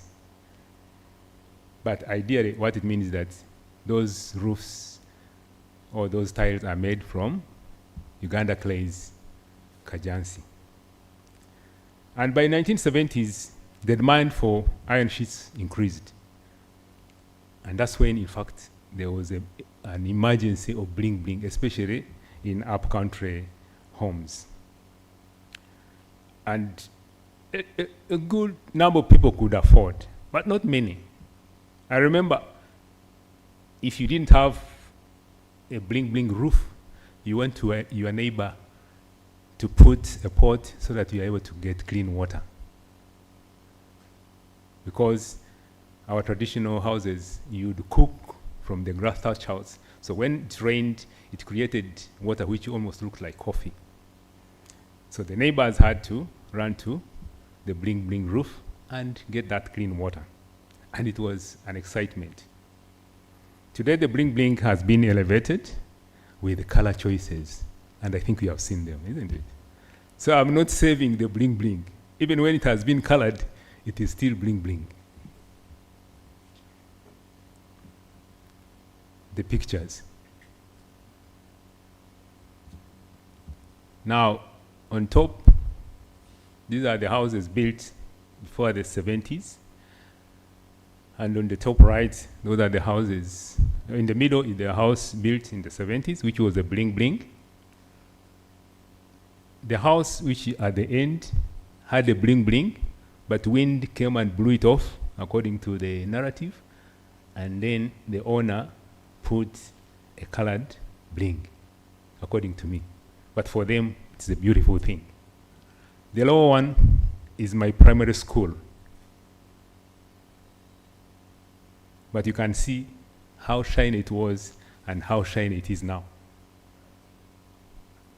This is the famous block in the School of Art and Industrial Design, Makerere University.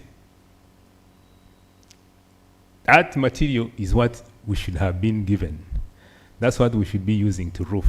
Because this house was built around 1920, and it still stands. They didn't allow us to get a bling. They really used the actual material. But because we wanted to copy, they gave us our own measure in a bling. Conclusion. We advocate that when we use a material, it should be user-friendly and user-centered, and that it must support our circular economy, where circular strategies and can effectively, when communicated well.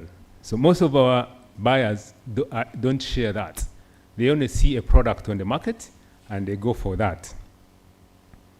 We also conclude that the context and the underneath, which is embedded with the cultural-informed design, is key in enhancing a sustainable consumption. Because we consumed those iron sheets, but now most of them have changed them, or even have used grass and put it on top of the bling bling. We also suggest that the structural circular strategies plus the focused regenerative design can create a sustainable future with user value creation. I thank you.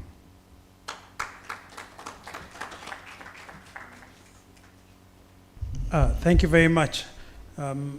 Prof, you sound very suspicious of even a painted bling bling.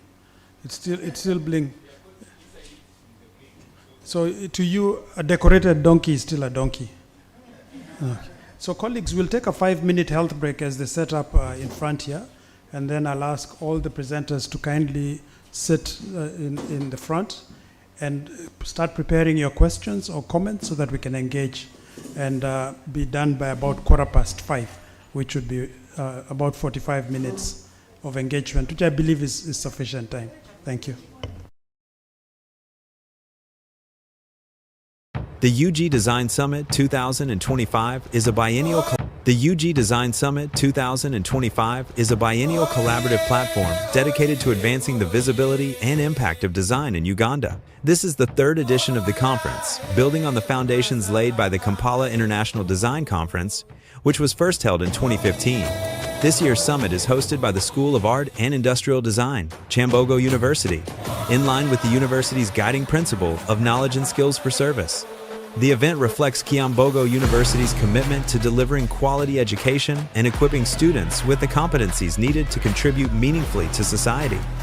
This biennial summit features diverse knowledge-sharing platforms, including keynote addresses, paper presentations, graduate seminars, PhD and master's NAIRs, exhibitions, workshops, the design fireplace, an evening of dialogue and exchange.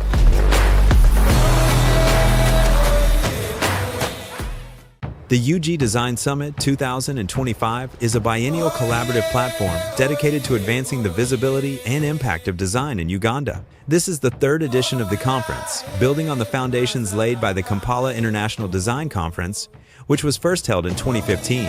This year's summit is hosted by the School of Art and Industrial Design, Kyambogo University, in line with the university's guiding principle of knowledge and skills for service. The event reflects Kyambogo University's commitment to delivering quality education and equipping students with the competencies needed to contribute meaningfully to society. This biennial summit features diverse knowledge-sharing platforms, including keynote addresses, paper presentations, graduate seminars, PhD and master's NAIRs, exhibitions, workshops, the design fireplace, an evening of dialogue and exchange.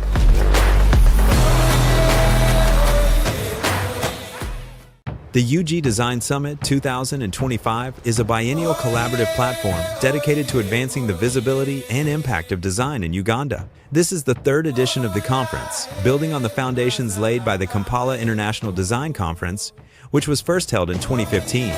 This year's summit is hosted by the School of Art and Industrial Design, Kyambogo University, in line with the university's guiding principle of knowledge and skills for service. The event reflects Kyambogo University's commitment to delivering quality education and equipping students with the competencies needed to contribute meaningfully to society. This biennial summit features diverse knowledge-sharing platforms, including keynote addresses, paper presentations, graduate seminars, PhD and master's NAIRs, exhibitions, workshops, the design fireplace, an evening of dialogue and exchange.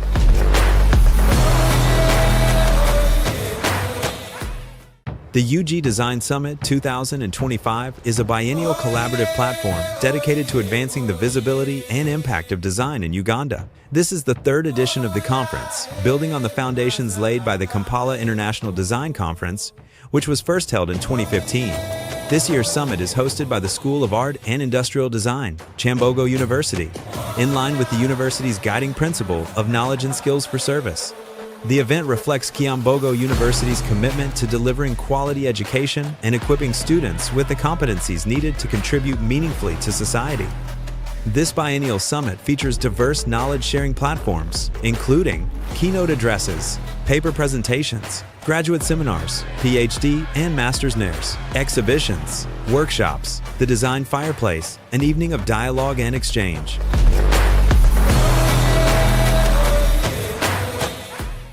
The UG Design Summit 2025 is a biennial collaborative platform dedicated to advancing the visibility and impact of design in Uganda. This is the third edition of the conference, building on the foundations laid by the Kampala International Design Conference, which was first held in 2015. This year's summit is hosted by the School of Art and Industrial Design, Kyambogo University, in line with the university's guiding principle of knowledge and skills for service. The event reflects Kyambogo University's commitment to delivering quality education and equipping students with the competencies needed to contribute meaningfully to society.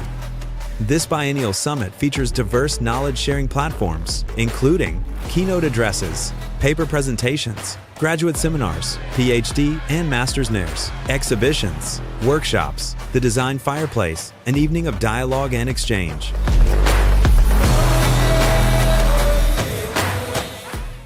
The UG Design Summit 2025 is a biennial collaborative platform dedicated to advancing the visibility and impact of design in Uganda. This is the third edition of the conference, building on the foundations laid by the Kampala International Design Conference, which was first held in 2015.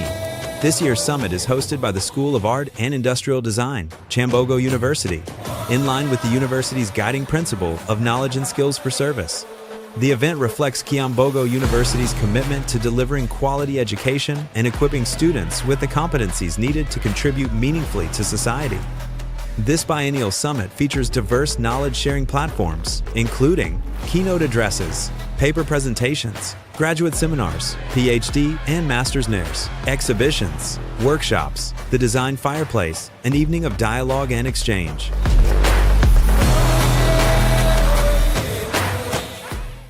The UG Design Summit 2025 is a biennial collaborative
dress. So the technique I explored was pleating. That was how the lines in the repo carrier were created. So when you pleat, you make the fabric a bit stronger because it now gets another layer. That's helping with the durability. Thank you.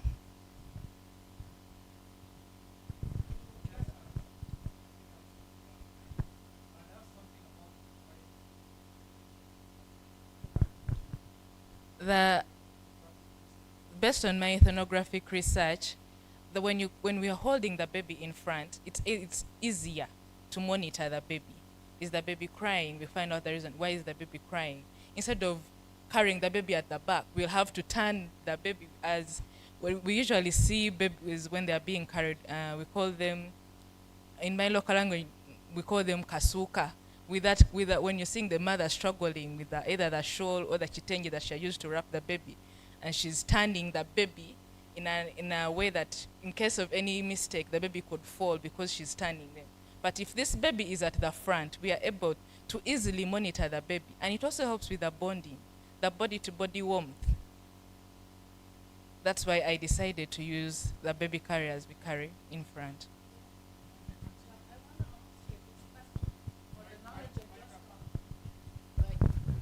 Just a knowledge that I got from that shopping I was doing with my daughter. Just information. They had in Australia like a list of, according to the weight of the baby, the carrier have to be where, or technique of the carrying have to be where. So the shoulder would be carrying what type of weight, what type of design. The back would be carrying a baby bigger than 5 kilograms or more, or 6 kilograms. So the way of the hanging, it's supported by the shoulders more. But carrying the baby at the front, it's much more hugging situation, and they need the baby since it's born. If it's only just 1.5 kilos or 2 kilos, to be hugged inside of the warmth of the body, and this is much more better. So they have a regulation. Even if you're walking inside of the market, they give you a ticket if you're carrying the baby incorrectly. That's just something that I just knew. I didn't know it before. 2 weeks ago, seriously. So just wanted to help.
For them, they start carrying babies, rolling them in the, are they called trolleys? I don't know.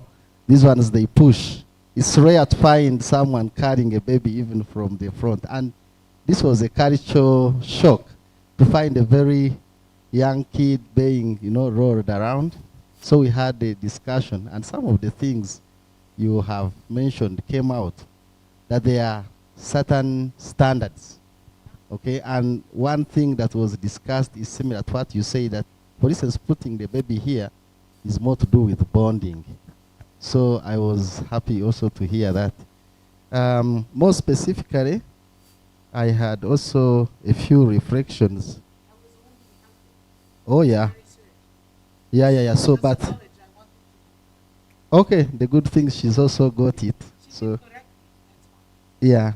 So I have some reflections, not really questions, to some of the presentations. This one I think was for Matt as well, because the question was how are babies carried in different cultures. I think that's still the thing. Maybe having a reflection, since you are working on that, would also make a lot of meaning and would learn from it. The other one is what was the problem, and and what was your researcher's contribution? That was to Martha. Maybe you can reflect on those as you improve your paper. Then the other one was from Esther, and I think for me, I wanted to have more justification for like choice for the sample and the choice of methodology, because you did not highlight this, and this is very important, especially the reasons why you chose a particular method, a particular sample size. So I think you need to reflect on that. And then you talked in your conclusion issues to do with consumer preference, design cost, innovation to be influencing design commercialization.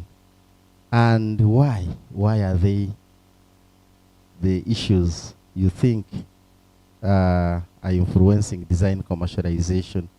And then in relation to the students of Kyambogo, in your background, you are mentioning issues to do with that they are struggling with issues. I think these are the global challenges we are talking about, issues of technology use, among other challenges. But then my question was this through the study? Did you have like a pilot for them to tell you that? Is it written somewhere? So maybe having the source would be important.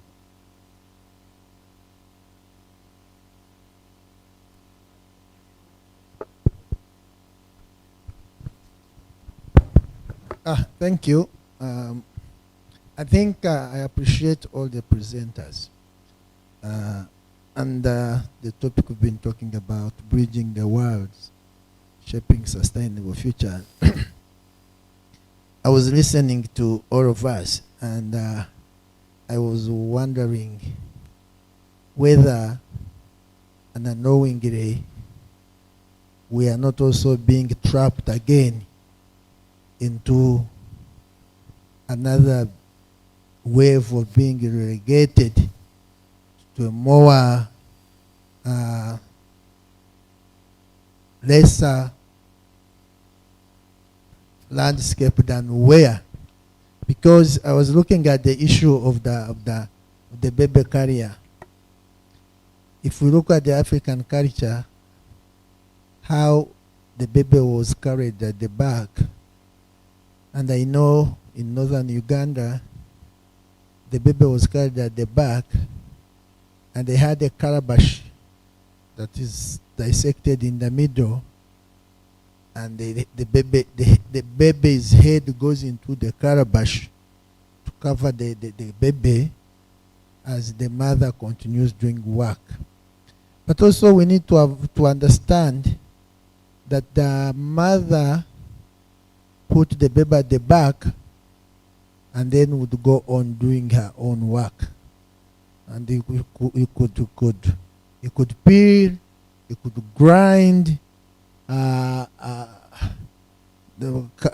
flour, and you know there was this mother who was very, she was emotionally attached, very loving to the husband, and decided to put the husband on the back, and the legs spilled off, pushed the flour off, because the baby's legs are short. When the husband went on, and then he started doing the karo, the legs pushed the stone. So, so there was a reason why that was done. But it's changing.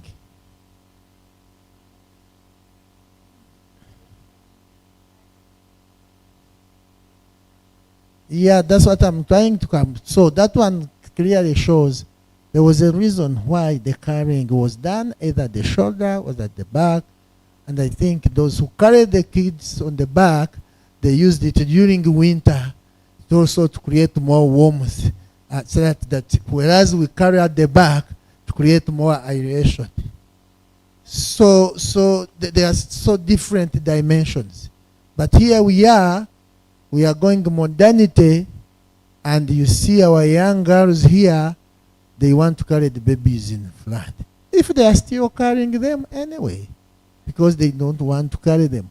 But if you watched an African woman removing the baby from the back, the art he used, the angle, she twisted her hand to support the baby, and the baby came through the armpit, and it was very magical.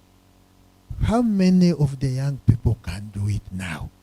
So that's what I'm saying. We may be slowly drifting again into another captivity that we don't understand.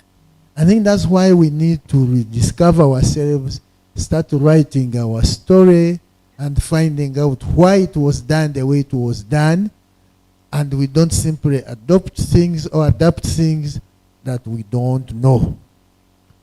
Yeah, that's one. The second one is about I was looking at the beetle, how it was pushing the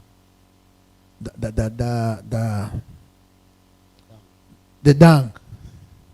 And you see what is pushing is 4 times. But there are also other insects that carry the same way, and they carry their food into they are like, I don't know the name, I am scientific, I don't know them. But the way they carry their food, but there's one thing that it comes out, teamwork. Because you see they are carrying far, far, far bigger things than their size. And they are able to roll and keep them in their houses for a rainy day. So I think that those are the concepts that we need to develop from within, not from out, for us to move. And I think ladies like our own Dr. Catherine Wandera, by the way, she's a team leader for science and technology innovation under the office of the president. Those are the kind of things that you would put in your money and see how those ideas can be developed. Instead, as I've always said, of us spending years trying to learn how a certain program is run, which was generated in America by Microsoft, by the time we give somebody a PhD for operating that program, they bring another one. So he was going to become an authority, but they have brought the other one who gave him to study is doing another one. So then we don't put anything on the global table. That's something I thought we should also look at. And when you look at the bring, the bring is very interesting. Those in Mabati, I've always appreciated the traditional houses, and I think I've written a paper about the traditional design of the Chinyankore house. And it's going about that. When did we leave and we went to bring?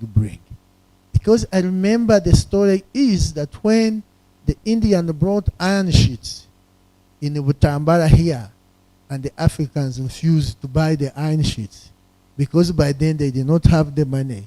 You would buy the iron sheets, you exchange it with coffee. So guys who became stubborn, he would get guys at night, they go and torch their houses. So when the house is burnt, in the morning you run, they give you iron sheets free. And you pay slowly, you grow coffee, you pay back. So, but he has gotten a market for his things, and you lost yours. But then there was specific grass that was used to roof the houses. And now as we talk, it has all been cut, we don't have it. So which means environmentally, we are going down. But every family then would not tamper with the swamps, with the lowlands, because there was grass that they would use to search their houses. But now they clear them off in my area for grazing cows, because they don't need them. They are all in bring. And for us, we have the name. They have the name they called it. Now the one they bring is called chachu. Chachu is a name when you remove the husks on maize, and the one that you feed to the cows, the very lowest grade for the the Bambati, they are called chachu. They say, you have used chachu to roof your house. The bring is chachu. So you can imagine we have those tendencies that will continue losing our indigenous knowledge, losing our creativity towards something that is a pride. I think, is it post-colonialism or something?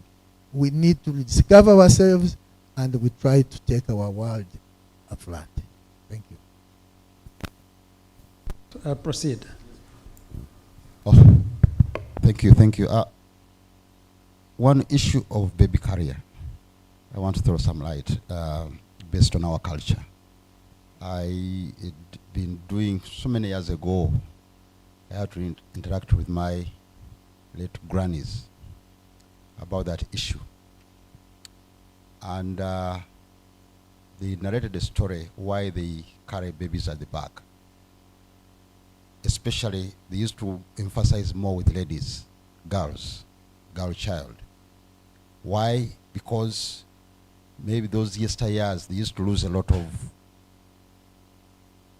children when it came to complications, when you're grown-ups. So they realized that carrying a baby girl on the back was widening the girdles, those bones, the hips, such that they are wider as they grow, such that you can have normal births. So that was one of the ways to avoid, because cesarean wasn't there at that time. So they innovated that idea of carrying at the back, such that these pelvics widen. They keep on widening as they grow, such that they don't get locked. That's why some are saying that we have more sea birds than as it used to be in those past years. So that's what I wanted to say. Thank you. As Maureen gets a mic, because I'd like us to also share this conversation with the others, but I have my 2 cents. For me, I look at it from a point of ergonomics. If you look at the way people carry weights, your backpack actually is called a backpack for a reason. It's meant to sit between your shoulder blades and at the back. So the heavier the weight, the more recommended that it sits on your back. Secondly, it actually affects your center of gravity. If you place something in front, because when you look at, if you look at a line of a center of gravity and you put a weight either on the back or in the front, you affect posture if it comes to the front. The third is a functional reason which has already been given, that they do not carry children just because they want to, because they had to do that plus do other work. They had to farm, they had to carry firewood, sometimes water, etc. And then what happens with babies naturally, and you watch any baby, the minute they get near their mother's breast, there's a heartbeat, one, which calms them, but secondly, the more a baby approximates, and this is nature's miracle, the more the child approximates the breast, the milk starts lactating. This is a fact. So if you're trying to work and you want not to, be disturbed by all this, and then the Pavlovian response, when the baby is near, they want to suckle, but you can't be suckling permanently. So there's a lot of wisdom and knowledge, and I think this is what the theme of this conference is. Let's not use a foreign lens to look at our own issues. Let's look at the issue from our own lens. And then argue and negotiate and say, okay, maybe in Norway or elsewhere, this is what is done, but our people did it from time immemorial, and there was a reason for this. And I think this is what is coming through for all the presentations. Like, let's look at it, bridging the worlds through an African lens. That should be the principle, and I think that will be very powerful. So please proceed. Maureen. Thank you very much. I wanted to talk to Esther's presentation because I'm part of what she's trying to come up with. For those who have listened to me introducing myself, since I was here in 1991, I've seen textile students develop motifs. And these motifs have, I don't know where they go, right? And because they are not visible out there, there must be a problem or an issue. We are teaching, we are churning out students with very creative work, but nothing can be traced on the market. Why is that so? So one of the threads that Esther is looking into is to find out why and where do these motifs end up, and how do we consume them as Ugandans, and how are we maybe making them visible beyond our borders. I think she needed to bring that out as well. Thank you. Any other comments? Yes, Madam Ondera, please speak. Thank you so much. Thank you for your presentations. I just want to come in from the aspect of the baby carrier and the textiles. When we ask why are our designs not out there, when I came into this room and I have been trying to look that side, I'm trying to envisage how diverse the audience of this conference is, because sometimes we discuss our own issues in a closed group, and we share our challenges, we share the vision of where we want to go, but we are not communicating to probably the partners we need to move forward with. And I bring this lesson to the university itself. You'll find that how diverse is this audience within the university, without even saying outside stakeholders. You'll find the people of business who could translate that motif, that artistic design into business. They are not in our conversations, not in our vivas, not in anything. And I come from engineering. The same thing happens to us in engineering. We are so in silos within the institution. And this lesson goes to all other universities as well. I've interacted with other universities as well. And you'll find that we are working alone. And that's why we will continue lamenting about the same thing. The solution we have might be advanced by another stakeholder who needs it. That connection we need to create. So even with the baby carrier, I see the same.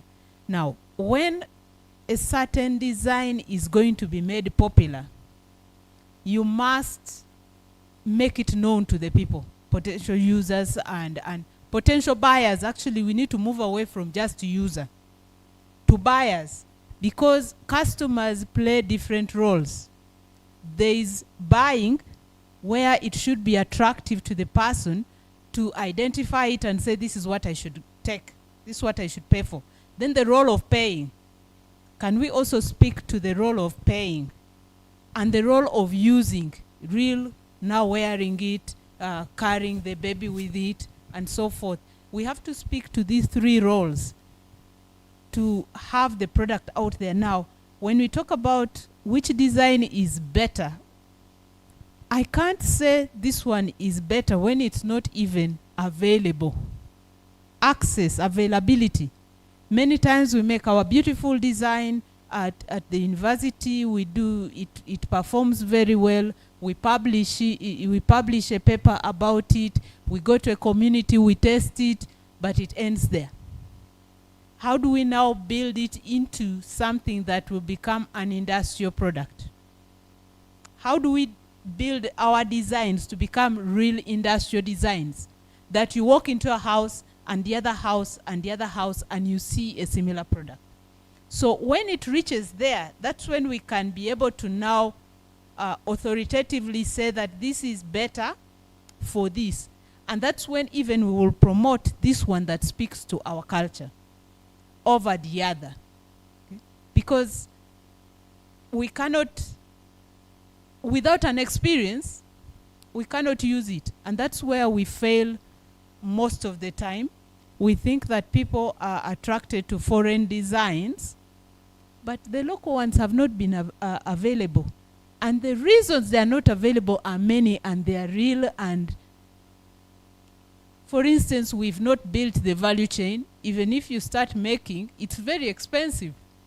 So you bring your product here, it won't be accessible because it's very expensive to the potential users. So those issues, we have to move, we will have to build partnerships, and we have to deal with value chain issues to change the perspective.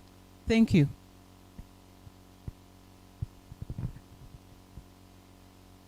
Thank you.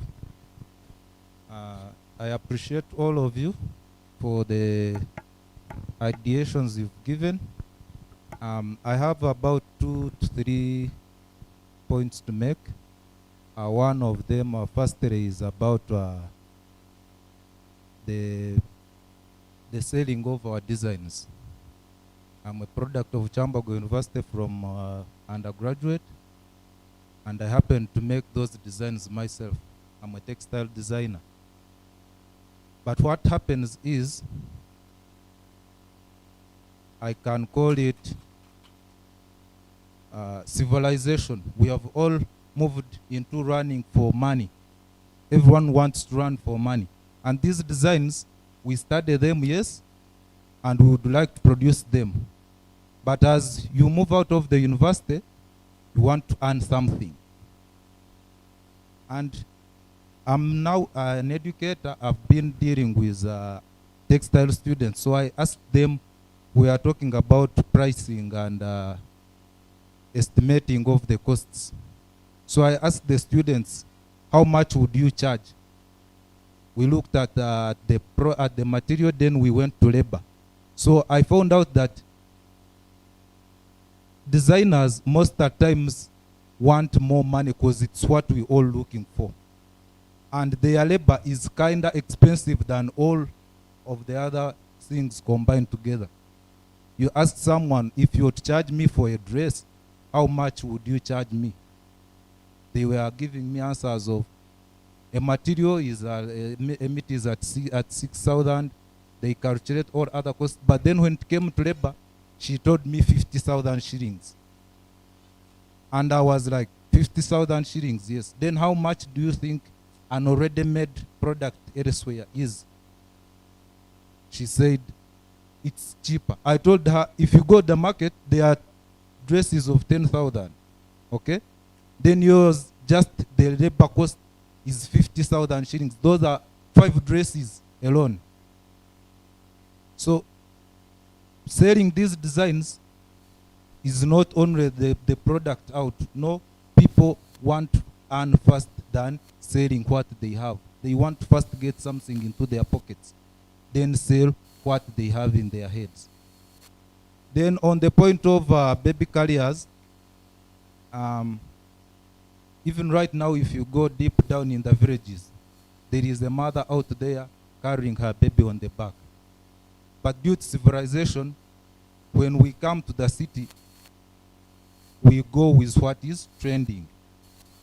People like putting their babies in front. Way back when I was still in the village, I was one of the firstborns in our family. They used to force us to carry these baby, our lastborns. Because even if the child was crying, they would force you, because there is the way the back gives some comfort to the child, that even when the parent is tired, he will say, you carry him or her, she will fall asleep. So which means the back gives more comfortability than any other part. Secondly, at the back, if you look at several cultures, there are some people who carry these babies in front because of what they are doing. They, like those in hill areas, they carry these babies in front because she will be in the garden digging. Then after digging, she wants to go back and climb back maybe to the hills and go back home. She has a jerrycan of water to carry. She has firewood to carry. So she will put the baby maybe in front, put a jerrycan with a rope at the back, carry firewood at the head. Then another point is on how these baby carriers influence the child. When the child is put in front, the legs are free, arms are free, they have nothing told them. But at the back, those clothes that they use to tie them up and down. So which means the child is tied both at that the neck gets comfortability, even the legs down. So the child is in a proper position for every circumstance. Then talk about the bring. Recently we had the last summit we had, I think by now he's Dr. Joshua Kamusha. He talked about the Batwa tribe. So I come from an area where it is near the Batwa tribe, and these people, when iron sheets were introduced in their areas, some of the projects that were given to them, one of them were housing for them, and they were given iron sheet houses. So for them, they slept in during dry season. Then when it came to rainy season, they had that sound on their rooftops. So most of them ran out of the houses, fearing what the sound was about and where it came from. So these people, at first, they never embraced that iron sheet influence. Thank you. Thank you very much. I think those are some very rich comments, particularly your experience and your observations around why a baby is positioned the way they are. And I think the initial reaction of the community you mentioned, that was something that happened right across the continent. Whenever new technologies were introduced, they were akin to magic. And because people did not quite understand them, anything that happened outside the ordinary would be a bit shocking. Now, in the interest of time, I'm going to request, starting from Esther right at the end, all the way to Maureen. Yeah. Oh, someone has you wanted? Are you holding the mic or you had a question? She's a custodian. She's a custodian. So I'd like you to reflect on the theme of our conference in your concluding. Each of you to conclude in their own words. And the theme is Bridging Worlds, Shaping Sustainable Futures. And you're going to tell us, like, you know what is an elevator pitch? That my project responds to this theme by, and then you say it very briefly, and then pass it to the next person, then we conclude. Thank you. Okay, thank you so much. My research bridges the walls by following the strategies put in place of helping the textile designers, the students, to commercialize their textile designs so that they don't stop at exhibitions within the university, but even with exhibitions outside the university, which will sell them globally. Thank you. Acknowledge as someone concludes. Thank you. Yes. My theme bridges the world of textile waste and affordable and eco-friendly baby carriers. That's how I can summarize my research. Thank you. Acknowledge. My theme about exploring bamboo, it shapes the sustainable futures because bamboo as a medium is a sustainable material. Since the sustainable materials are the materials that are produced, are reused, and they are non-toxic. Thank you so much. Thank you. Thank you. Mine is all about symbols are designed from Western approach or ideologies and imposed to us. And we believe the study is looking at how the dung beetle can inform as a metaphor to support our way of coming up with symbols which are culturally sensitive, based on our social terrain of our users in this country. Quite often we find people appreciate these symbols and apply them. That's why people litter things all over the place, because that symbol doesn't make sense to them. And through visual communication, we should find a way how we can reconfigure some of these symbols into our way of communication, such that users in our local environment can be able to apply them and use them to recycle some of these products. Thank you. Thank you. Thank you, everyone. I was waiting for fireworks, and thank you for not shooting me so hard. But it was unfortunate that I didn't share. They didn't pick the pictures for the Rwanda examples, but also the Norwegian iconic house, which is 1870. But the idea is that I'm connecting ourselves back to the earth. That is trying to encourage ourselves to use local clay to make local tiles, which they are doing very well in Rwanda at very minimal costs. Anyone can make them together. And I remember, but also in our history, in my culture, when you are building, you can call for hands. So if you think you need 3,000 tiles, you can call the village and they come and and they need the clay and you mold them.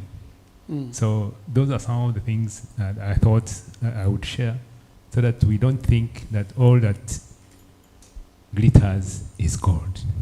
Excellent. Thank you. Sahar. No fish, we said, right? We, as a team, the idea was, when we read the themes of the conference, how to find something that is just everybody would know, and try to create a theme that would be much more worldwide understood, so we can transfer an African concept like healing to be much more worldwide, UNICEF, UNESCO concept, and INSEA education concept. So we took healing, bridging it with environment. We took healing, bridging it with art therapy and psychology specifically. We took healing, bridged it with art, and we came out with this paper. And I don't know, have we been successful, convincing or not, but it's a project that we're titling now. We started with it since January. It's already have a logo and everything, and we called it Well-Being, Art, Life. And it's how to move to well-being, art, from your life through the arts, go and reach your well-being. It's a very personal project for each one of us, day by day, and these are the bridges that you really use and try to just work it out to reach that target. That's all. Thank you very much. Maureen. Thank you. Being a pedagogue, I think we need to diversify our approaches to teaching students so that we can stimulate their creativity and their interpretation of the world around them through the use of materials that we give them. In this case, clay, because clay touches a number of areas. So you bridge the gap from religion, which is an example I gave of the biblical verses. Then you go to the science, where clay is transformed into the hard material after firing. Then you go into the product that comes out, which brings in the cultural and social aspects of people using that product and being able to come up with different conversations that speak to our needs and our aspirations, and maybe come up with solutions. And eventually, if you are training these students, like the ones I showed you, they will carry on what we've imparted, so that what we are doing is sustainable. Because if you have Rodest, who is taking over from me, if you have Rachel, who is in college, and Chaz, who is also a teacher, I think we are doing justice to our discipline as ceramics, but also bringing others on board to be able to research more about the material and how far it can go. So we are bridging those, bridging what? Bridges. Walls. Bridging walls. That's why I mentioned this is an ongoing project, and I would invite people to come and make a contribution where you see fit. If you are a religious person, you could go in Act 1 and we see how we link the creation using clay into the ceramic as an interpretation. Thank you. Thank you very much. Don't leave yet. I just wanted to wrap up. This has been a very interactive session, and I believe the fireplace is going to be a place of continuing some of these dialogues. But very quickly, bridging worlds. If I look at the worlds that have been bridged here, we bridged the world of practice and business. You know, the difference between making something as a student and making it work as a commercial product in the real world. So that's already bridging the worlds of academia and business or the real world. We've looked at how you can actually use a product to bridge a maternal-child relationship, using the textile as a reference to actually bridge those two worlds. We've seen how the natural world can be bridged from an animal like the gorilla, which is one of your prized pets. I'm just calling him a pet in the wild, like we call ours, with a material like bamboo, which is incredibly resilient and is really quick at regenerating and growing and therefore sustainable. We've seen how nature has champions that sometimes we don't see. And by looking at the humble dung beetle, Patrick has been able to bridge those worlds of biomimicry, metaphor, application. So the philosophical to the practical and pragmatic, those are the worlds. Then we've looked at how the past sometimes is where the real beauty and the gems are. And we need to bridge those worlds of the past, present, and ultimately the future. And I think Philip's looking at the bling bling is reminding us not everything, as you said, that glitters is gold, but also that old is gold. Okay, and then we look at what Sahar has said. She's bridged the worlds of psychology and art, looking at how trauma can be mitigated by something as subtle and nuanced as psychology, art therapy, and how that can be harnessed, because all of us at our core are creators. I've actually watched interviews of small children who've suffered trauma. They use art to ask them to draw what they remember, and in the process they're able to even solve many cold cases which would have otherwise gone without art. And then Maureen, thank you very much for reminding us of the connections between the spiritual and the physical. I like the acts that you came up with. And you reminded me of a name and a word that I referenced my sister here, that in our culture we actually call the womb literally the port of the child. And so you brought that world back into this conversation. And then finally, just remember, sustainability has three main arms, if I can. We have social sustainability, we have economic sustainability, and we have ecological or environmental sustainability. So it is a broad strategy, but it always reminds us not to squander the resources we have so that future generations can also benefit. So with that said, please give them one last round of applause. And now you may take your seats, and I hand over back to Emmanuel, Patrick, and the rest of the team. Thank you. Thank you so much. This is just an announcement before we go for tomorrow's session. The session tomorrow will begin at 8:30. We should be available, and we'll have registration and arrival and registration of participants. As per the arrangement of presentations, the panel chair of tomorrow will be Dr. Maureen. We are making some adjustments.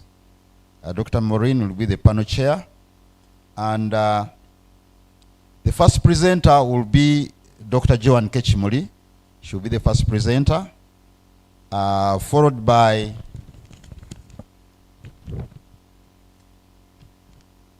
Dr. Caroline. You will be the second presenter tomorrow. And then the third will be Rina. So we are making these adjustments. We don't know, we haven't heard from Peter Ogole.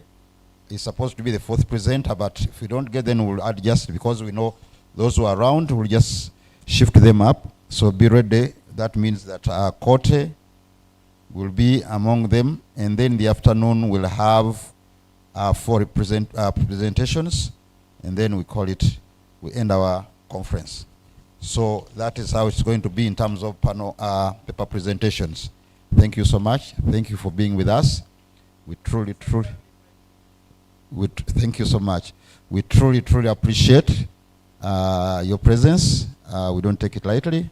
Thank you so much. So after here, we are going for the design fireplace, where it's going to be another mouth-watering environment. And the theme for discussion is global